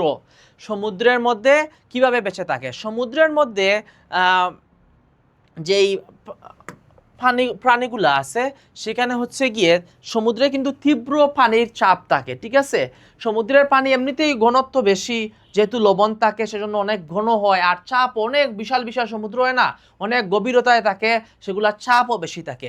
সেজন্য তীব্র চাপে আর ঘনত্বের মধ্যে বেঁচে থাকার জন্য, তীব্র চাপের মধ্যে আর পানির লবণাক্ততার মধ্যে বেঁচে থাকার জন্য এদের অভিযোজন ঘটে। এদের কি ধরে? অভিযোজন ঘটে। যেহেতু আমরা জানি সমুদ্রের প্রধান উদ্ভিদ হলো গিয়ে বাসমান শৈবাল। এই যে দেখো সমুদ্রের মধ্যে একটা শৈবাল, এটা সমুদ্রের নিচে তাকে একটা শৈবাল, এইটা। ঠিক আছে, অনেকটা হচ্ছে গিয়ে আমাদের আগে যে শৈবালগুলা না আমরা আমাদের চারপাশে দেখি ছোটো ছোটো, এগুলো এরকম কিন্তু কিছু ঝোপঝাড়ের মতো শৈবাল থাকে। ঠিক আছে, কিন্তু সমুদ্রেরগুলা সেগুলা আলাদা, ওই রকমভাবে সমুদ্রের লবণাক্ততার মধ্যে বেঁচে থাকার মতো ওদের এরকম গড়ে ওঠে। ঠিক আছে, অভিযোজিত হয়। সমুদ্রের যে প্রাণীরা আছে তারা কিন্তু লম্বা সময়, প্রাণীরা কিন্তু পানি থেকে শ্বাস নেয় না, ওরা শ্বাস নেয় উপরে উঠে। তিমি মাছ কিন্তু উপরে উঠে শ্বাস নেয়। ডলফিন উপরে লাফ দিয়ে উঠে, সেগুলা লাফ দিয়ে উঠে শ্বাস নেয়, আবার পানির নিচে যায়। তাই ওদের ফুসফুস কি হয়? ফুসফুস দীর্ঘ সময়, লম্বা সময় যাতে বাতাস ধরে রাখতে পারে, ওদের সেই রকম অভিযোজিত হয়। এরা শিকার এবং আত্মরক্ষার জন্য বিষাক্ত তরল ব্যবহার করে, রং ব্যবহার করে, আলো ব্যবহার করে। এরা শিকার এবং আত্মরক্ষার জন্য রং ব্যবহার করে, তাছাড়া হচ্ছে ওদের শরীরের রং কিংবা ওদের হচ্ছে গিয়ে বিভিন্ন বিষাক্ত তরল ওরা ত্যাগ করে। যেরকম আমরা সাপ বিষাক্ত তরল ত্যাগ করে না, ওদের আত্মরক্ষার জন্য কিংবা আক্রমণের জন্য একই রকমভাবে। ঠিক আছে, আচ্ছা। জলাভূমির মধ্যে আমরা সবচেয়ে কী দেখি? জলাভূমি হলো এমন একটা জায়গা যেখানে হচ্ছে গিয়ে কিছু সময় পানি থাকে, বছরের বেশিরভাগ সময়ই সেখানে পানি থাকে এবং কিছু সময় সেখানে শুকনো থাকে। যেহেতু সেখানে কিছু সময় শুকনো থাকে, তাই সেজন্য কিছু স্থলজ অর্থাৎ ভূমিরতে জন্মায় এমন উদ্ভিদও থাকে। আবার জলজ যেসব উদ্ভিদ আছে সেসবও থাকে। এখন স্থলজ যেসব উদ্ভিদ আছে তারা কিভাবে বা ওই জায়গাগুলোতে যে উদ্ভিদগুলো থাকে, এইটা দেখো একটা সুন্দরবনে খুব সুন্দর একটা চিত্র। এই যে দেখো এই গাছের যেই মূলগুলো উপরের দিকে উঠে আসছে, সেগুলোকে বলা হয় শ্বাসমূল। অর্থাৎ শ্বাস গ্রহণ করার জন্য এগুলা বের হয়ে আসছে, এই মূলগুলা শ্বাস গ্রহণ করার জন্য বের হয়ে আসছে। আমরা যদি বলি জলমগ্ন থাকা অবস্থায়, জলমগ্ন মানে জলের মধ্যে ডুবে আছে, এরকম অবস্থায় শ্বাসকার্য চালানোর জন্য শ্বাসমূল বের হয়। কি বের হয়? জলমগ্ন থাকা অবস্থায় শ্বাসকার্য, অর্থাৎ শ্বাস প্রশ্বাস গ্রহণ ত্যাগ করার জন্য কিছু কি বের হয়ে আসে? শ্বাসমূল বের হয়ে আসে। শ্বাসমূলকে ইংরেজিতে বলা হয় নিউমেটাফোর। এখানে পি এর উচ্চারণ হয় না, যদিও প্রথমে একটা পি আছে, কিন্তু পি এর উচ্চারণ হয় না, এখানে নিউমেটাফোর এতটুকু পর্যন্ত উচ্চারণ হয়। নিউমেটাফোর কি? শ্বাসমূল, যেটা জলাভূমির মধ্যে উদ্ভিদ শ্বাসকার্য পরিচালনার জন্য বের করে দেয়। ঠিক আছে, আচ্ছা। তাহলে আজ আমরা হচ্ছে গিয়ে এই কাজটা কেন করে? এই যে একটা প্রতিকূল পরিবেশ, তার জন্য, এই প্রতিকূল পরিবেশও সে খাপ খাইয়ে নেওয়ার জন্য সে শ্বাসমূল বের করে। এটা হচ্ছে গিয়ে জলাভূমির উদ্ভিদের এক ধরনের অভিযোজন। আচ্ছা, জলাভূমির যখন পানিতে পূর্ণ থাকে তখন প্রচুর পরিমাণে উদ্ভিদ এবং প্রাণী দেখা যায়। মাছ যখন বেশি, এই যে পানি যখন বেশি হয় তখন মাছ বেশি পরিমাণে থাকে সেখানে। কিন্তু যখন পানি কমে যায় তখন মাছগুলা কি হয়? মাছ, ব্যাঙ বা কেঁচো, এগুলো হচ্ছে গিয়ে পানি বা গর্তের মধ্যে, যে অল্প পরিমাণে পানি থাকে সেই অল্প পানিতে বা হচ্ছে গর্তের মধ্যে, কাদার মধ্যে লুকানোর চেষ্টা করে। এগুলা পানির মধ্যে, কিছু প্রাণী পানিতে অথবা কাদার মধ্যে লুকিয়ে আত্মরক্ষার চেষ্টা করে। আত্মরক্ষার চেষ্টা করে যাতে অন্য প্রাণী এসে তাদের খেয়ে না ফেলে। ঠিক আছে, আচ্ছা। তাহলে এই স্লাইডে আমরা কি পড়লাম? প্রথমে পড়লাম হচ্ছে গিয়ে জলাভূমির মধ্যে সবচেয়ে বিস্তৃত জলজ পরিবেশের মধ্যে, অর্থাৎ জল আছে এরকম সবচেয়ে বেশি জল আছে কোন জায়গায়? সাগরের মধ্যে। তাহলে আমরা প্রথমে পড়লাম সামুদ্রিক পরিবেশে প্রাণীরা কিভাবে অভিযোজন করে। সামুদ্রিক পরিবেশে প্রাণীরা জলের মধ্যে, জলজ পরিবেশের মধ্যে সবচেয়ে বিস্তৃত পরিবেশ কি? সামুদ্রিক পরিবেশ। জলজ পরিবেশের সবচেয়ে বিস্তৃত, সবচেয়ে বেশি আছে কি? সামুদ্রিক পরিবেশ। সামুদ্রিক পরিবেশের প্রধান চ্যালেঞ্জ কি কি? চ্যালেঞ্জ হচ্ছে সেখানে লবণাক্ততা বেশি, পানির চাপ প্রবল। এটা মোকাবেলার জন্য সামুদ্রিক প্রাণীরা কি করে?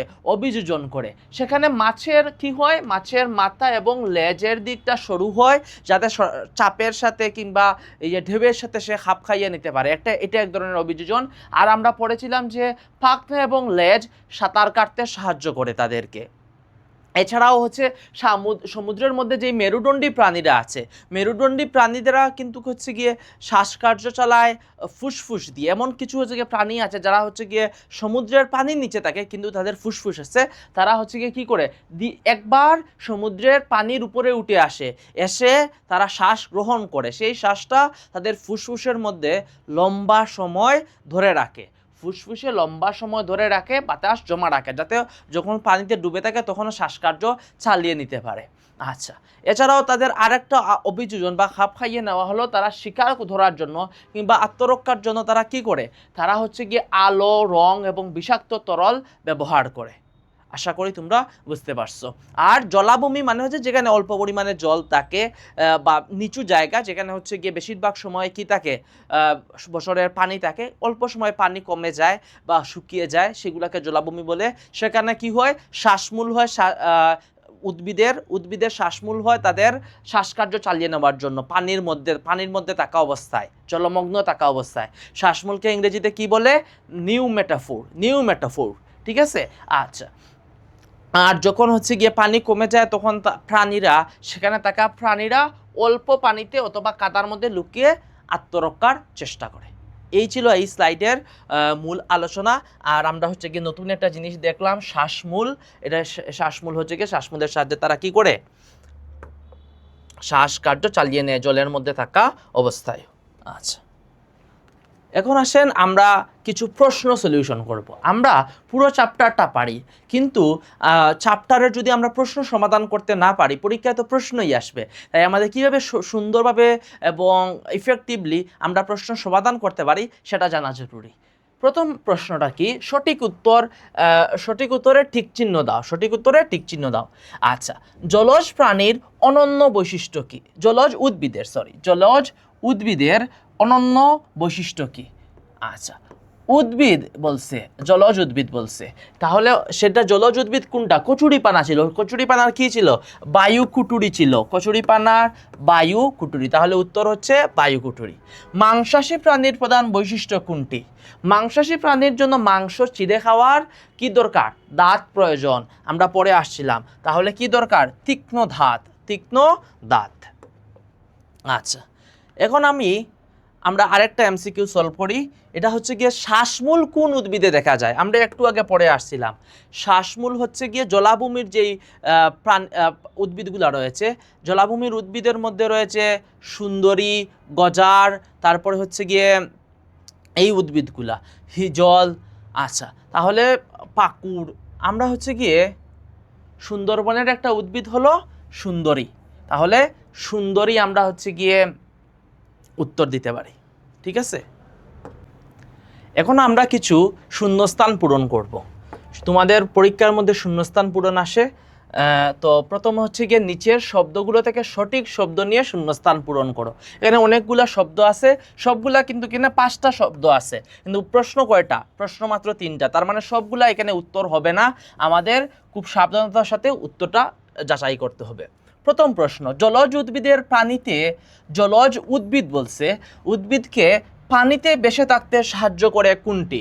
জলজ আচ্ছা, প্রথমে আছে বায়ুতলি, চর্বি স্তর, ফার্ন, বায়ুকুটুরি, মাছ। আমরা জানি উদ্ভিদ কি? কচুরিপানার কি থাকে? বায়ুকুটুরি। প্রশ্নটা খেয়াল করো, জলজ উদ্ভিদ বলছে, সেজন্য এটার উত্তর হচ্ছে সাহায্য করে বায়ুকুটুরি। তোমাদের শুধু আনসারে যেটা আনসার সেটা শুধু লিখে দিলেই হবে, বায়ুকুটুরি। আচ্ছা, এরপরে তীব্র ঠান্ডায় প্রাণীর দেহকে গরম রাখে কি?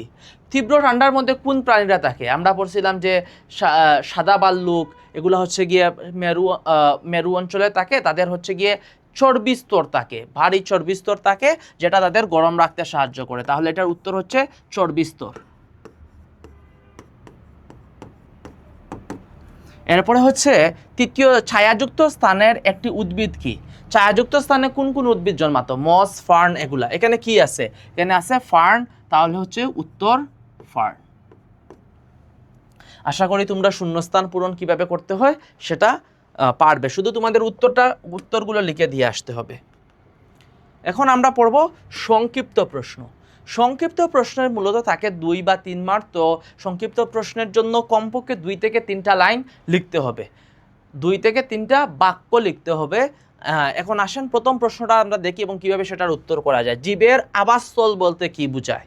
জীবের আবাসস্থল যেখানে জীব স্বাচ্ছন্দ্যে বসবাস করে। তোমাদের বই থেকে এই প্রতিটা প্রশ্ন আসবে, সেজন্য বইয়ের লাইনগুলো যদি মনোযোগ দিয়ে পড়ো এবং মনে রাখতে পারো তাহলে খুব সহজে আনসার করতে পারবা।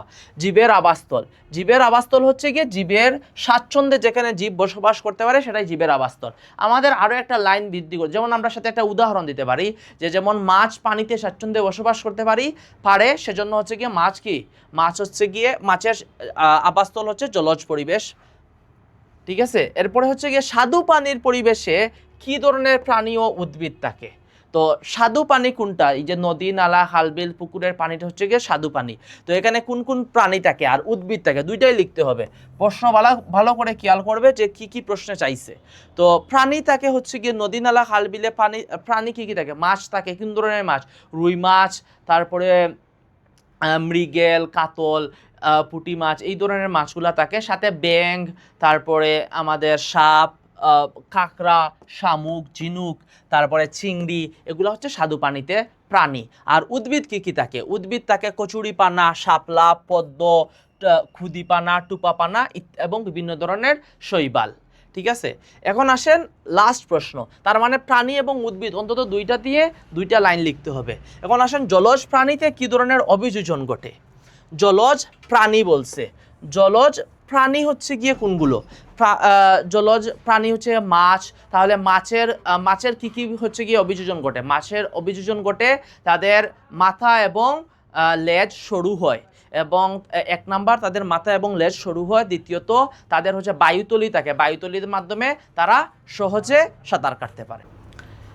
তোমাদের বড় প্রশ্ন কিভাবে লিখতে হয়, বর্ণনামূলক প্রশ্ন কিভাবে লিখতে হয় সেটা নিয়ে তোমরা সবচেয়ে বেশি সাফার করো। তোমরা প্রশ্ন মূলত হচ্ছে গিয়ে ধরতে পারো না, 1 নাম্বার সমস্যা। দ্বিতীয়ত হচ্ছে গিয়ে তোমরা সেই প্রশ্নটা ধরলে কীভাবে আনসার করতে হয়, সুন্দরভাবে গুছিয়ে লিখতে হয় সেটা তোমরা বুঝতে পারো না। আজকের এই ক্লাসেটা, এই অংশটায় আমরা হচ্ছে গিয়ে এই বর্ণনামূলক প্রশ্নের আমরা এ টু জি আমরা দেখার চেষ্টা করবো ইনশাআল্লাহ। প্রথম প্রশ্নটা দেখো, স্থলজ উদ্ভিদ। বারবার একটা প্রশ্ন পড়বে, একটা প্রশ্ন পড়তে প্রয়োজনে 1 মিনিট খরচ করো। তারপরও এই প্রশ্নটা কোন জায়গা থেকে আসছে এবং কি কি চাইছে, এই 2টা জিনিস যদি ধরতে না পারো, এটা বলে কোয়েশ্চন অ্যানালাইসিস করা। কোয়েশ্চন যদি প্রপারলি অ্যানালাইজ করতে না পারো তোমরা প্রপার আনসার করতে পারবে না। ঠিক আছে, স্থলজ উদ্ভিদ, স্থলের মধ্যে যে উদ্ভিদরা আছে এবং প্রাণী, বৈশিষ্ট্যগুলো কি কি? কি বলছে বৈশিষ্ট্য মানে তাদের মধ্যে কি কি গুণ আছে বা কি কি হচ্ছে গিয়ে তার অবস্থা আছে সেগুলো বর্ণনা করতে হবে নাকি কি কি বলছে? যখন কি কি বলবে তখন আমরা চাইলে সেগুলাকে 1 2 3 4 এভাবে লিখতে পারি। 1 2 3 4 এভাবে লিখতে পারি যখন কি কি এরকম প্রশ্ন করবে। ধরতে পারছো? প্রথমে বলছে কাদের, কি লিখতে পারছে? বৈশিষ্ট্য লিখতে পারছে। কাদের বৈশিষ্ট্য লিখতে পারছে? স্থলজ উদ্ভিদের এবং স্থলজ প্রাণীর, এই 2টার বৈশিষ্ট্য লিখছে। কি কি বলছে তার মানে বড় করে প্রত্যেকটার 1 2 3 4 করে লিখতে হবে। প্রশ্ন বুঝতে পারছো? আসে, এখন আমরা উত্তর দিই। আমরা যে কোনো প্রশ্নের উত্তর লেখার জন্য প্রথমে লিখব ক যত নাম্বার প্রশ্ন, কোয়েশ্চনে যত নাম্বার প্রশ্ন থাকবে, কোয়েশ্চনে যদি 5-এর ক থাকে তাহলে আমরা লিখব 5-এর ক নং প্রশ্নের উত্তর, 5-এর ক নং প্রশ্নের উত্তর, 5-এর খ নং প্রশ্নের উত্তর। কারণ প্রশ্নে যত নাম্বার, তুমি সিরিয়ালে কত নাম্বার সিরিয়াল লিখছো ওইটা তুমি প্রথমে চাইলে নাম্বার প্রশ্ন লিখতে পারো, অসুবিধা নাই। কিন্তু তুমি প্রশ্নে কত নাম্বার সেটা প্রশ্নে আছে, সেটা তোমাদের প্রশ্নের নাম্বারটা লিখতে হবে। প্রশ্নের নাম্বার লেখার মধ্যে কিন্তু মার্কস টিচাররা তোমার খাতা দেখতে সহজ হবে, এটা গুরুত্বপূর্ণ। তাহলে প্রথমেই সুন্দর করে উপরে ক নং প্রশ্নের উত্তর লিখবা, লিখে এরকম 2টা টান দিবা। ঠিক আছে, এটা তোমার কোয়েশনের আনসারটা হচ্ছে কি আরো বেশি সুন্দর করে তুলবে। তাহলে প্রথমে আসো, দুইটা জিনিস বলছে, স্থলজ উদ্ভিদ। তাহলে স্থলজ উদ্ভিদের আমরা বৈশিষ্ট্য লিখব। প্রথমে লিখবো স্থলজ উদ্ভিদের বৈশিষ্ট্য। 1 নাম্বার, এরা যেহেতু এরা স্থলে থাকে তাহলে কোথায় আছে? মাটিতে বা ভূমিতে আছে, মাটিতে বা ভূমিতে জন্মায়। শেকড়ের মাধ্যমে মাটি থেকে পানি এবং খনিজ লবণ শোষণ করে। এরা শেকড়ের মাধ্যমে মাটি থেকে খনিজ লবণ শোষণ করে বা পানি শোষণ করে। এরপরে আমরা শিখছিলাম যে কাণ্ড শক্ত হয়, কাণ্ড শক্ত হয় যাতে মাটিকে আঁকড়ে ধরতে পারে, মাটিকে আঁকড়ে ধরতে পারে। 4 নাম্বার হচ্ছে কি, স্থলভাগের পরিবেশের সঙ্গে খাপ খাইয়ে নিতে পারে। সব উদ্ভিদের বৈশিষ্ট্য বা সব জিনিসের বৈশিষ্ট্য যে পরিবেশে আছে সেই পরিবেশে অভিযোজন করে বা খাপ খাইয়ে নেয়। 5 নাম্বার, এটার উদাহরণ কি কি? আম গাছ, কাঁঠাল গাছ, শাল, সেগুন, বড় বড় উদ্ভিদ, এগুলা হচ্ছে গিয়ে স্থলজ উদ্ভিদ এর উদাহরণ। আর ছোট ছোট কিছু উদ্ভিদ ছিল মস আর ফার্ন, মস আর ফার্ন জাতীয় ছোট ছোট উদ্ভিদ এগুলার নিচে থাকে। ঠিক আছে, তাহলে আমরা এই অংশ, এই 5টা বৈশিষ্ট্য মূলত কি প্রশ্নের অর্ধেক উত্তর করছি, সেটা হলো গিয়ে স্থলজ উদ্ভিদের বৈশিষ্ট্য লিখছি। এখনো বাকি আছে কি স্থলজ প্রাণীর বৈশিষ্ট্য লিখা। তাহলে আসেন আমরা এখন স্থলজ প্রাণীর বৈশিষ্ট্য লিখব। স্থলজ প্রাণীর বৈশিষ্ট্য 1 নাম্বার, এরা স্থলে বসবাস করে, সেজন্য এদের নাম হচ্ছে স্থলজ প্রাণী। এখন হচ্ছে এদের ফুসফুসের মধ্যে শ্বাস, ফুসফুসের মাধ্যমে শ্বাস নেয়। যারা বাতাস থেকে সরাসরি শ্বাস নেয় তারা মূলত ফুসফুসের মাধ্যমে শ্বাস গ্রহণ করে। আমরা সেজন্য দেখছিলাম না, সমুদ্রের মধ্যে যেসব মেরুদণ্ডী প্রাণী মূলত শ্বাস বাতাস থেকে নেয় তাদের ফুসফুস আছে, সেজন্য তাদের সমুদ্র থেকে উপরে উঠে ডলফিন, তিমি এগুলা সমুদ্রের উপরে উঠে শ্বাস নেয় আবার পানির নিচে চলে যায়। ঠিক আছে, এখন আসো এরপরে হচ্ছে কি পা শক্ত হয়, সেজন্য যারা হাঁটতে পারে, দৌড়াতে পারে, লাফাতে পারে। পরিবেশ অনুযায়ী খাদ্য সংগ্রহ করে জীবন ধারণ করে এবং পরিবেশ অনুযায়ী কি করে অভিযোজন করে। সবগুলোর বৈশিষ্ট্য লিখবা, যেইখানে আছে সেইখানে কি করে অভিযোজন করে। এটা খুব কমন একটা বৈশিষ্ট্য, সব জায়গায় লিখতে পারো। কিভাবে অভিযোজন করে? যেমন বনজ প্রাণীদের তীক্ষ্ণ দাঁত দিয়ে শিকার করতে পারে। আর মেরু মানে কি বরফে ঢাকা অঞ্চল, মেরু অঞ্চলের প্রাণীরা চর্বি স্তর থাকে। কি থাকে? চর্বি স্তর থাকে, একটা বৈশিষ্ট্য। লাস্ট একটা বৈশিষ্ট্য, এদের উদাহরণ দিয়ে দিবা কি কি প্রাণী আছে। গরু, মহিষ, বাঘ, হাতি, শিয়াল, এগুলা স্থলের প্রাণী। ঠিক আছে, এখন আমরা শিখব যে দ্বিতীয় যে, তাহলে আশা করি এই প্রশ্নটা কিভাবে সলভ করতে হয় তোমরা দেখতে পারছো। তোমাদের কিন্তু প্রত্যেকটা প্রশ্ন খাতায় লিখতে হবে, খাতায় না লিখলে কিন্তু প্র্যাকটিস হবে না। এখন আসো দ্বিতীয় অংশ। দ্বিতীয় হচ্ছে গিয়ে ক নং প্রশ্ন কি বলছে যে জলজ পরিবেশের উদ্ভিদ, জলজ পরিবেশের উদ্ভিদ ও প্রাণীদের বৈশিষ্ট্যগুলো উল্লেখ করো। বৈশিষ্ট্য উল্লেখ করা মানে আমরা একইভাবে 1 2 3 দিয়ে আমরা লিখতে পারবো, কোনো অসুবিধা নেই। তাহলে কার কার লিখতে হবে? জলজ পরিবেশের উদ্ভিদ আর জলজ পরিবেশের প্রাণীদের। তাহলে প্রথমে লিখি জলজ পরিবেশের উদ্ভিদ। এখানে আমরা খ নং প্রশ্নের উত্তর দিয়ে এরকম সুন্দর করে দিতে হবে। আচ্ছা, পানি ও জলাশয়ে জন্মায়। পানি বা জলাশয়, জলাশয় মানে যেখানে জল আছে সেটাকে জলাশয় বলে, সেখানে জন্মায় যেহেতু জলজ উদ্ভিদ। অনেক উদ্ভিদের কাণ্ড নরম এবং ফাঁপা হয়। কাণ্ড কি হয়? নরম এবং ফাঁপা হয়। এদের ফাঁপা কাণ্ডকে কি বলে? বায়ুকুটুরি বলে। এদের ফাঁপা কাণ্ডকে বায়ুকুটুরি বলে। আচ্ছা, এটা হচ্ছে তাদের বৈশিষ্ট্য। ঢেউয়ের সাথে খাপ খাইয়ে নেওয়ার জন্য মূল মানে তাদের শেকড়। এইরকম একটা হচ্ছে গিয়ে জলজ উদ্ভিদের শেকড় কিন্তু খুব সংক্ষিপ্ত হয়। শেকড় কি হয়? সংক্ষিপ্ত হয়, যাতে তারা কি করতে পারে, ঢেউয়ের সাথে যখন ঢেউ দেয় তখন সেটার সাথে খাপ খাইয়ে নিতে পারে। পাতাগুলো পানির ওপর ভাসতে পারে, আবার পাতার নিচেও থাকতে পারে। শেকড় দিয়ে সরাসরি পানি থেকে প্রয়োজনীয় উপাদান গ্রহণ করে। ওদের যে পুষ্টিগুলো প্রয়োজন সেগুলো শেকড় থেকেই গ্রহণ করে। উদাহরণ কি কি? এরপরে আমরা শেষে একটা উদাহরণ দেব। উদাহরণ হচ্ছে শাপলা ফুল, পদ্ম ফুল, কচুরিপানা, খুদিপানা, শৈবাল, এগুলো হচ্ছে উদাহরণ। এখন আসেন জলজ প্রাণীদের বৈশিষ্ট্য। জলজ প্রাণীদের বৈশিষ্ট্য কি কি? পানি বা জলাশয়ে বসবাস করে। এখন প্রাণীর উদাহরণ দিচ্ছি, জলজ প্রাণী। অধিকাংশ হচ্ছে মাছগুলা কি করে? ফুলকার সাহায্যে শ্বাস নেয়। সাঁতার কাটার জন্য দেহ উপযোগী, অর্থাৎ দেহটা কীরকম হয়? মাথা এবং লেজ হচ্ছে সরু হয়, এবং এদের পাখনা দিয়ে কি করে? পাখনা আর লেজ দিয়ে এরা কি করে সাঁতার কাটতে সাহায্য করে। এগুলা খাদ্য এবং আশ্রয়ের জন্য পানির উপর নির্ভরশীল। আর সর্বশেষ আমরা উদাহরণ দিয়ে দিব। উদাহরণের মাধ্যমে একটা বৈশিষ্ট্য আমরা লিখতে পারি। মাছ, চিংড়ি, কাঁকড়া, শামুক, ডলফিন, তিমি এগুলো সবই জলজ প্রাণী। আমাদের তো স্বাদু পানির আলাদা করে বলে দেয় নাই, তাই আমরা সব ধরনের জলজ প্রাণীর জলজ পরিবেশেরই বৈশিষ্ট্য লিখতে পারবো, কোনো অসুবিধা নাই। প্রশ্নটা ভালো করে বুঝতে হবে প্রথমে। লাস্ট প্রশ্ন এবং এই ক্লাসের সর্বশেষ আমাদের প্রশ্ন, সামুদ্রিক পরিবেশের প্রাণীদের অভিযোগ। এখন কিন্তু খুব স্পেসিফিক করে দিছে, জলজের মধ্যে কোন পরিবেশ? সামুদ্রিক পরিবেশ। এইখানে কিন্তু উদ্ভিদ বলে নাই, শুধু প্রাণী বলছে। কি বলছে? শুধু প্রাণী বলছে। অভিযোজন, প্রাণীদের বৈশিষ্ট্য বলে নাই, অভিযোজনের ক্ষেত্রগুলা। এখন বলছে ক্ষেত্র কি কি এবং উদাহরণ সহ ব্যাখ্যা করতে। প্রত্যেকটা ক্ষেত্রকে কি করতে হবে? প্রথমে ক্ষেত্র কি কি সেটা লিখতে হবে, এরপরে প্রত্যেকটা ক্ষেত্রকে উদাহরণ সহ ব্যাখ্যা করতে হবে। আসো প্রথমে আমরা সামুদ্রিক পরিবেশের প্রাণীদের অভিযোজন সম্পর্কে জানি। তো সামুদ্রিক পরিবেশে কি কি থাকে? পানি লবণাক্ত থাকে, গভীর চাপ থাকে, স্রোত থাকে, খাদ্য সংগ্রহের মধ্যে বিভিন্ন প্রতিকূলতা থাকে। এই জায়গাগুলোতে প্রাণীরা যে খাপ খাইয়ে নেয়, প্রাণীরা খাপ খাইয়ে নেওয়ার জন্য নেওয়ার যে নতুন খাপ খাইয়ে নেওয়ার প্রক্রিয়াটা কি বলে? অভিযোজন। প্রক্রিয়াটাকে কি বলে? অভিযোজন বলে। এখন আসো অভিযোজনের আমাদের কি লিখতে হবে? ক্ষেত্র লিখতে হবে। প্রথমে অভিযোজন কি এবং সামুদ্রিক পরিবেশে কি কি মানে প্রতিকূলতা থাকে সেগুলো লিখলাম। এখন আমরা লিখব কি কি ক্ষেত্রে তারা অভিযোজন করে। প্রথমে হচ্ছে দেহের গঠন। দেহের গঠনের ক্ষেত্রে তাদের দেহের মাথা আর লেজের দিকটা সরু হয়, যাতে তারা কি করতে পারে? সমুদ্রের মধ্যে এই সাঁতার কাটতে পারে, ঠিক আছে? আর মাঝখানটা কি হয়? চওড়া হয়, যাতে পানিতে সহজ এবং দ্রুত সাঁতার কাটা যায়। দ্বিতীয় যেই আমরা প্রথমে ক্ষেত্র লিখছি, ক্ষেত্রের নিচে একটা হচ্ছে গিয়ে দাগ, আমরা সেটাকে আরো হাইলাইট করার জন্য একটা দাগ দিয়েছি। এরপরে সেটার আমরা আরো উদাহরণ সহ ব্যাখ্যা দিয়েছি। এখন আসলে চলাচলের ক্ষেত্রে কি হয়? চলাচলের ক্ষেত্রে ওদের পাখনা আর লেজ পানিতে ভারসাম্য রক্ষা করতে, ব্যালেন্স করার জন্য এইটা হেল্প করে। কি হেল্প করে? পাখনা আর লেজ। আচ্ছা, এরপরে হচ্ছে শ্বাস প্রশ্বাসের জন্য। শ্বাস প্রশ্বাসের ক্ষেত্রে মাছ যেগুলো রয়েছে, মাছ ফুলকার সাহায্যে শ্বাস নেয়। আর ডলফিন বা তিমি এগুলো হচ্ছে স্তন্যপায়ী প্রাণী, সামুদ্রিক স্তন্যপায়ী প্রাণী। এগুলা ফুসফুসের সাহায্যে কি করে? উপরে উঠে শ্বাস গ্রহণ করে, শ্বাস গ্রহণ করার পরে ফুসফুসের মধ্যে বাতাস জমা রাখে দীর্ঘ সময় ফুসফুসে। এটা তাদের একটা সামুদ্রিক পরিবেশে তাদের অভিযোজন। সামুদ্রিক পরিবেশে কি? অভিযোজন।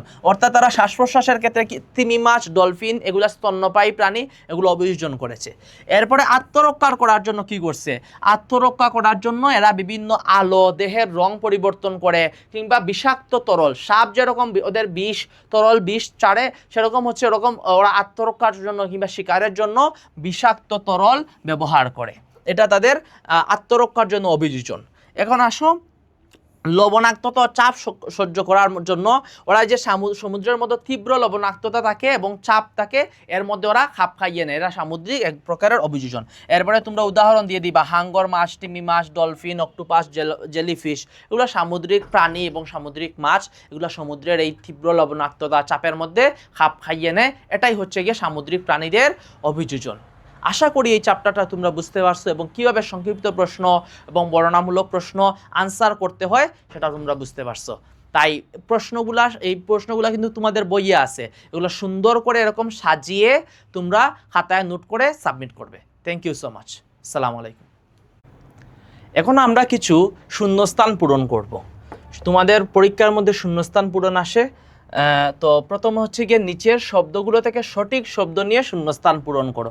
এখানে অনেকগুলো শব্দ আছে, সবগুলা কিন্তু কিনা 5টা শব্দ আছে, কিন্তু প্রশ্ন কয়টা? প্রশ্ন মাত্র 3টা। তার মানে সবগুলা এখানে উত্তর হবে না, আমাদের খুব সাবধানতার সাথে উত্তরটা যাচাই করতে হবে।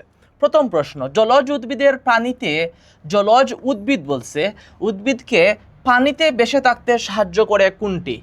জলজ আচ্ছা, প্রথমে আছে বায়ুতলী, চর্বিস্তর, ফার্ন, বায়ুকুটুরি, মাছ। আমরা জানি উদ্ভিদ কি? কচুরিপানা। কচুরিপানার কি থাকে? বায়ুকুটুরি। প্রশ্নটা খেয়াল করো, জলজ উদ্ভিদ বলছে, সেজন্য এটার উত্তর হচ্ছে সাহায্য করে বায়ুকুটুরি। তোমাদের শুধু আনসারে যেটা আনসার সেটা শুধু লিখে দিলেই হবে, বায়ুকুটুরি। আচ্ছা, এরপরে তীব্র ঠান্ডায় প্রাণীর দেহকে গরম রাখে কি? তীব্র ঠান্ডার মধ্যে কোন প্রাণীরা থাকে? আমরা পড়ছিলাম যে সাদা ভাল্লুক, এগুলো হচ্ছে গিয়ে মেরু অঞ্চলে থাকে, তাদের হচ্ছে গিয়ে চর্বি স্তর থাকে, ভারী চর্বি স্তর থাকে, যেটা তাদের গরম রাখতে সাহায্য করে। তাহলে এটার উত্তর হচ্ছে চর্বি স্তর। এরপরে হচ্ছে তৃতীয়, ছায়াযুক্ত স্থানের একটি উদ্ভিদ কি? ছায়াযুক্ত স্থানে কোন কোন উদ্ভিদ জন্মাতো? মস, ফার্ন, এগুলা। এখানে কি আছে? এখানে আছে ফার্ন, তাহলে হচ্ছে উত্তর ফার্ন। আশা করি তোমরা শূন্যস্থান পূরণ কিভাবে করতে হয় সেটা পারবে, শুধু তোমাদের উত্তরগুলো লিখে দিয়ে আসতে হবে। এখন আমরা পড়ব সংক্ষিপ্ত প্রশ্ন। সংক্ষিপ্ত প্রশ্নের মূলত থাকে 2 বা 3 মার্ক। তো সংক্ষিপ্ত প্রশ্নের জন্য কমপক্ষে 2 থেকে 3টা লাইন লিখতে হবে, 2 থেকে 3টা বাক্য লিখতে হবে। এখন আসেন প্রথম প্রশ্নটা আমরা দেখি এবং কিভাবে সেটার উত্তর করা যায়। জীবের আবাসস্থল বলতে কি বোঝায়? জীবের আবাসস্থল যেখানে জীব স্বাচ্ছন্দ্যে বসবাস করে। তোমাদের বই থেকে এই প্রতিটা প্রশ্ন আসবে, সেজন্য বইয়ের লাইনগুলো যদি মনোযোগ দিয়ে পড়ো এবং মনে রাখতে পারো তাহলে খুব সহজে আনসার করতে পারবা। জীবের আবাসস্থল, জীবের আবাসস্থল হচ্ছে গিয়ে জীবের স্বাচ্ছন্দ্যে যেখানে জীব বসবাস করতে পারে সেটাই জীবের আবাসস্থল। আমাদের আরও একটা লাইন বৃদ্ধি করে, যেমন আমরা সাথে একটা উদাহরণ দিতে পারি যে যেমন মাছ পানিতে স্বাচ্ছন্দ্যে বসবাস করতে পারে, সেজন্য হচ্ছে গিয়ে মাছ কি, মাছ হচ্ছে গিয়ে মাছের আবাসস্থল হচ্ছে জলজ পরিবেশ।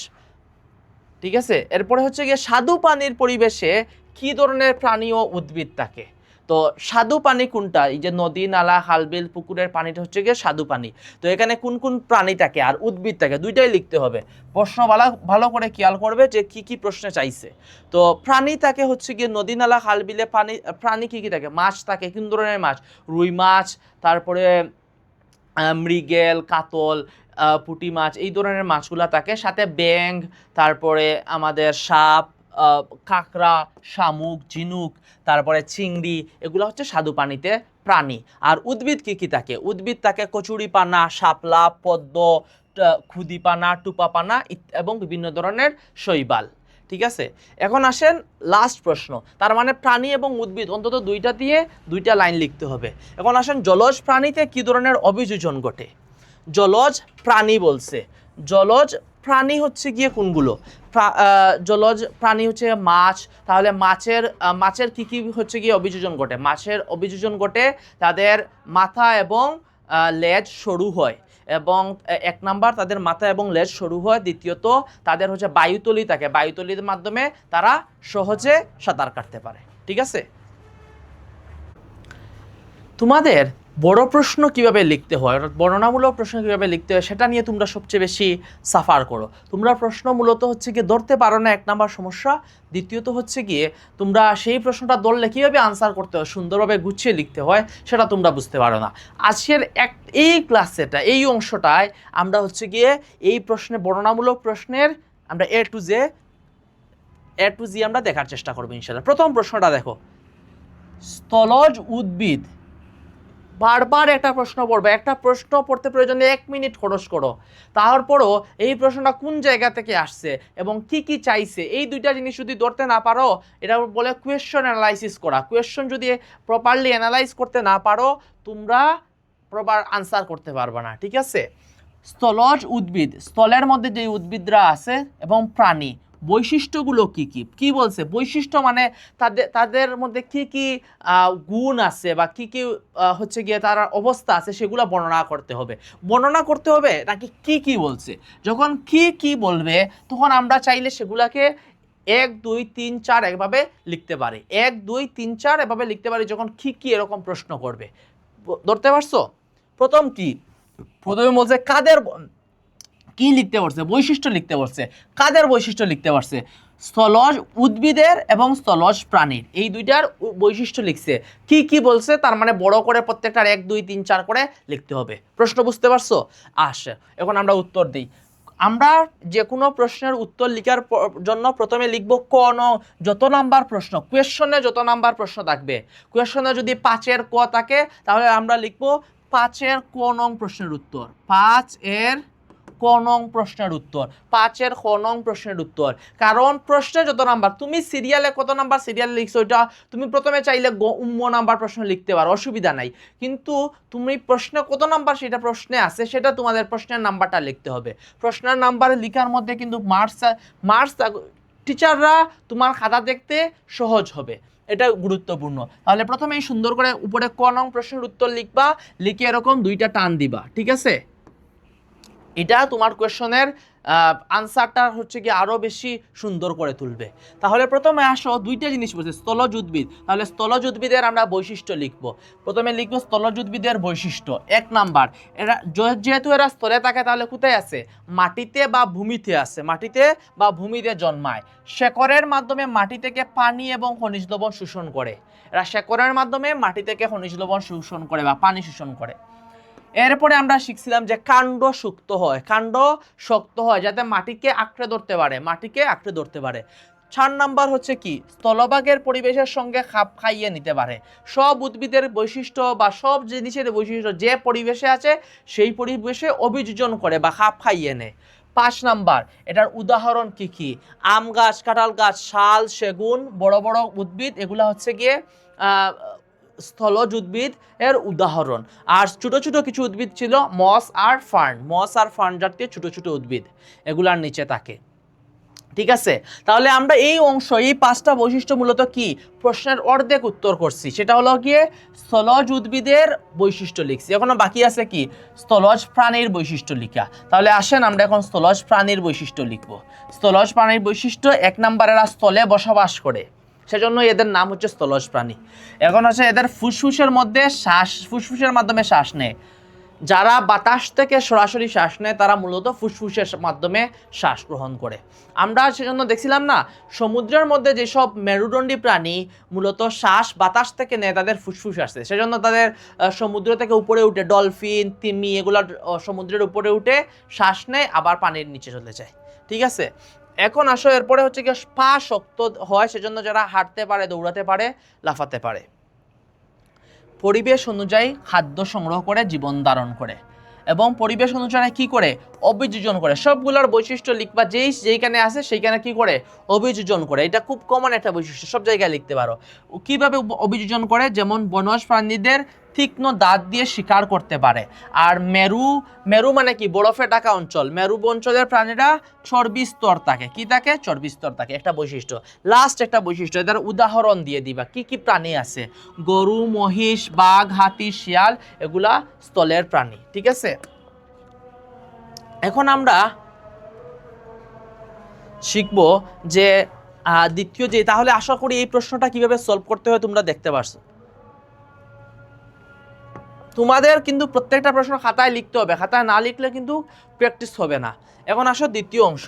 দ্বিতীয় হচ্ছে গিয়ে ক নং প্রশ্ন কি বলছে যে জলজ পরিবেশের উদ্ভিদ, জলজ পরিবেশের উদ্ভিদ ও প্রাণীদের বৈশিষ্ট্যগুলো উল্লেখ করো। বৈশিষ্ট্য উল্লেখ করা মানে আমরা একইভাবে 1 2 3 দিয়ে আমরা লিখতে পারবো, কোনো অসুবিধা নেই। তাহলে কার কার লিখতে হবে? জলজ পরিবেশের উদ্ভিদ আর জলজ পরিবেশের প্রাণীদের। তাহলে প্রথমে লিখি জলজ পরিবেশের উদ্ভিদ। এখানে আমরা খ নং প্রশ্নের উত্তর দিয়ে এরকম সুন্দর করে দিতে হবে। আচ্ছা, পানি ও জলাশয়ে জন্মায়। পানি বা জলাশয়, জলাশয় মানে যেখানে জল আছে সেটাকে জলাশয় বলে, সেখানে জন্মায় যেহেতু জলজ উদ্ভিদ। অনেক উদ্ভিদের কাণ্ড নরম এবং ফাঁপা হয়। কাণ্ড কি হয়? নরম এবং ফাঁপা হয়। এদের ফাঁপা কাণ্ডকে কি বলে? বায়ুকুটুরি বলে। এদের ফাঁপা কাণ্ডকে বায়ুকুটুরি বলে। আচ্ছা, এটা হচ্ছে তাদের বৈশিষ্ট্য। ঢেউয়ের সাথে খাপ খাইয়ে নেওয়ার জন্য মূল মানে তাদের শেকড়। এইরকম একটা হচ্ছে গিয়ে জলজ উদ্ভিদের শেকড় কিন্তু খুব সংক্ষিপ্ত হয়। শেকড় কি হয়? সংক্ষিপ্ত হয়, যাতে তারা কি করতে পারে ঢেউয়ের সাথে, যখন ঢেউ দেয় তখন সেটার সাথে খাপ খাইয়ে নিতে পারে। পাতাগুলো পানির ওপর ভাসতে পারে, আবার পাতার নিচেও থাকতে পারে। শেকড় দিয়ে সরাসরি পানি থেকে প্রয়োজনীয় উপাদান গ্রহণ করে। ওদের যে পুষ্টিগুলো প্রয়োজন সেগুলো শেকড় থেকেই গ্রহণ করে। উদাহরণ কি কি? এরপরে আমরা শেষে একটা উদাহরণ দেব। উদাহরণ হচ্ছে শাপলা ফুল, পদ্ম ফুল, কচুরিপানা, খুদিপানা, শৈবাল, এগুলো হচ্ছে উদাহরণ। এখন আসেন জলজ প্রাণীদের বৈশিষ্ট্য। জলজ প্রাণীদের বৈশিষ্ট্য কি কি? পানি বা জলাশয়ে বসবাস করে। এখন প্রাণীর উদাহরণ দিচ্ছি, জলজ প্রাণী। অধিকাংশ হচ্ছে মাছগুলা কি করে? ফুলকার সাহায্যে শ্বাস নেয়। সাঁতার কাটার জন্য দেহ উপযোগী, অর্থাৎ দেহটা কীরকম হয়? মাথা এবং লেজ হচ্ছে সরু হয়, এবং এদের পাখনা দিয়ে কি করে? পাখনা আর লেজ দিয়ে এরা কি করে সাঁতার কাটতে সাহায্য করে। এগুলা খাদ্য এবং আশ্রয়ের জন্য পানির উপর নির্ভরশীল। আর সর্বশেষ আমরা উদাহরণ দিয়ে দিব। উদাহরণের মাধ্যমে একটা বৈশিষ্ট্য আমরা লিখতে পারি। মাছ, চিংড়ি, কাঁকড়া, শামুক, ডলফিন, তিমি এগুলো সবই জলজ প্রাণী। আমাদের তো স্বাদু পানির আলাদা করে বলে দেয় নাই, তাই আমরা সব ধরনের জলজ প্রাণীর জলজ পরিবেশেরই বৈশিষ্ট্য লিখতে পারবো, কোনো অসুবিধা নাই। প্রশ্নটা ভালো করে বুঝতে হবে প্রথমে। লাস্ট প্রশ্ন এবং এই ক্লাসের সর্বশেষ আমাদের প্রশ্ন, সামুদ্রিক পরিবেশের প্রাণীদের অভিযোগ। এখন কিন্তু খুব স্পেসিফিক করে দিছে, জলজের মধ্যে কোন পরিবেশ? সামুদ্রিক পরিবেশ। এইখানে কিন্তু উদ্ভিদ বলে নাই, শুধু প্রাণী বলছে। কি বলছে? শুধু প্রাণী বলছে। অভিযোজন, প্রাণীদের বৈশিষ্ট্য বলে নাই, অভিযোজনের ক্ষেত্রগুলা। এখন বলছে ক্ষেত্র কি কি এবং উদাহরণ সহ ব্যাখ্যা করতে। প্রত্যেকটা ক্ষেত্রকে কি করতে হবে? প্রথমে ক্ষেত্র কি কি সেটা লিখতে হবে, এরপরে প্রত্যেকটা ক্ষেত্রকে উদাহরণ সহ ব্যাখ্যা করতে হবে। আসো প্রথমে আমরা সামুদ্রিক পরিবেশের প্রাণীদের অভিযোজন সম্পর্কে জানি। তো সামুদ্রিক পরিবেশে কি কি থাকে? পানি লবণাক্ত থাকে, গভীর চাপ থাকে, স্রোত থাকে, খাদ্য সংগ্রহের মধ্যে বিভিন্ন প্রতিকূলতা থাকে। এই জায়গাগুলোতে প্রাণীরা যে খাপ খাইয়ে নেয়, প্রাণীরা খাপ খাইয়ে নেওয়ার জন্য নেওয়ার যে নতুন খাপ খাইয়ে নেওয়ার প্রক্রিয়াটা কি বলে? অভিযোজন। প্রক্রিয়াটাকে কি বলে? অভিযোজন বলে। এখন আসো অভিযোজনের আমাদের কি লিখতে হবে? ক্ষেত্র লিখতে হবে। প্রথমে অভিযোজন কি এবং সামুদ্রিক পরিবেশে কি কি মানে প্রতিকূলতা থাকে সেগুলো লিখলাম। এখন আমরা লিখবো কি কি ক্ষেত্রে তারা অভিযোজন করে। প্রথমে হচ্ছে দেহের গঠন। দেহের গঠনের ক্ষেত্রে তাদের দেহের মাথা আর লেজের দিকটা সরু হয়, যাতে তারা কি করতে পারে? সমুদ্রের মধ্যে এই সাঁতার কাটতে পারে, ঠিক আছে? আর মাঝখানটা কি হয়? চওড়া হয়, যাতে পানিতে সহজ এবং দ্রুত সাঁতার কাটা যায়। দ্বিতীয় যেই আমরা প্রথমে ক্ষেত্র লিখছি, ক্ষেত্রের নিচে একটা হচ্ছে গিয়ে দাগ, আমরা সেটাকে আরো হাইলাইট করার জন্য একটা দাগ দিয়েছি। এরপরে সেটার আমরা আরো উদাহরণ সহ ব্যাখ্যা দিয়েছি। এখন আসলে চলাচলের ক্ষেত্রে কি হয়? চলাচলের ক্ষেত্রে ওদের পাখনা আর লেজ পানিতে ভারসাম্য রক্ষা করতে, ব্যালেন্স করার জন্য এইটা হেল্প করে। কি হেল্প করে? পাখনা আর লেজ। আচ্ছা, এরপরে হচ্ছে শ্বাস প্রশ্বাসের জন্য। শ্বাস প্রশ্বাসের ক্ষেত্রে মাছ যেগুলো রয়েছে, মাছ ফুলকার সাহায্যে শ্বাস নেয়। আর ডলফিন বা তিমি এগুলো হচ্ছে স্তন্যপায়ী প্রাণী, সামুদ্রিক স্তন্যপায়ী প্রাণী। এগুলা ফুসফুসের সাহায্যে কি করে? উপরে উঠে শ্বাস গ্রহণ করে, শ্বাস গ্রহণ করার পরে ফুসফুসের মধ্যে বাতাস জমা রাখে দীর্ঘ সময় ফুসফুসে। এটা তাদের একটা সামুদ্রিক পরিবেশে তাদের অভিযোজন। সামুদ্রিক পরিবেশে কি? অভিযোজন। অর্থাৎ তারা শ্বাস প্রশ্বাসের ক্ষেত্রে তিমি মাছ, ডলফিন এগুলো স্তন্যপায়ী প্রাণী, এগুলো অভিযোজন করেছে। এরপরে আত্মরক্ষা করার জন্য কি করছে? আত্মরক্ষা করার জন্য এরা বিভিন্ন আলো, দেহের রং পরিবর্তন করে, কিংবা বিষাক্ত তরল, সাপ যেরকম ওদের বিষ, তরল বিষ ছাড়ে, সেরকম হচ্ছে এরকম ওরা আত্মরক্ষার জন্য কিংবা শিকারের জন্য বিষাক্ত তরল ব্যবহার করে। এটা তাদের আত্মরক্ষার জন্য অভিযোজন। এখন আসো লবণাক্ততা, চাপ সহ্য করার জন্য ওরা যে সমুদ্রের মধ্যে তীব্র লবণাক্ততা থাকে এবং চাপ থাকে, এর মধ্যে ওরা খাপ খাইয়ে নেয়। এরা সামুদ্রিক এক প্রকারের অভিযোজন। এরপরে তোমরা উদাহরণ দিয়ে দিবা, হাঙ্গর মাছ, তিমি মাছ, ডলফিন, অক্টোপাস, জেলিফিশ এগুলো সামুদ্রিক প্রাণী এবং সামুদ্রিক মাছ। এগুলো সমুদ্রের এই তীব্র লবণাক্ততা, চাপের মধ্যে খাপ খাইয়ে নেয়। এটাই হচ্ছে গিয়ে সামুদ্রিক প্রাণীদের অভিযোজন। আশা করি এই চ্যাপ্টারটা তোমরা বুঝতে পারছো এবং কীভাবে সংক্ষিপ্ত প্রশ্ন এবং বর্ণনামূলক প্রশ্ন আনসার করতে হয় সেটা তোমরা বুঝতে পারছো। তাই এই প্রশ্নগুলা কিন্তু তোমাদের বইয়ে আছে। এগুলো সুন্দর করে এরকম সাজিয়ে তোমরা খাতায় নোট করে সাবমিট করবে। Thank you so much. আসসালামু আলাইকুম।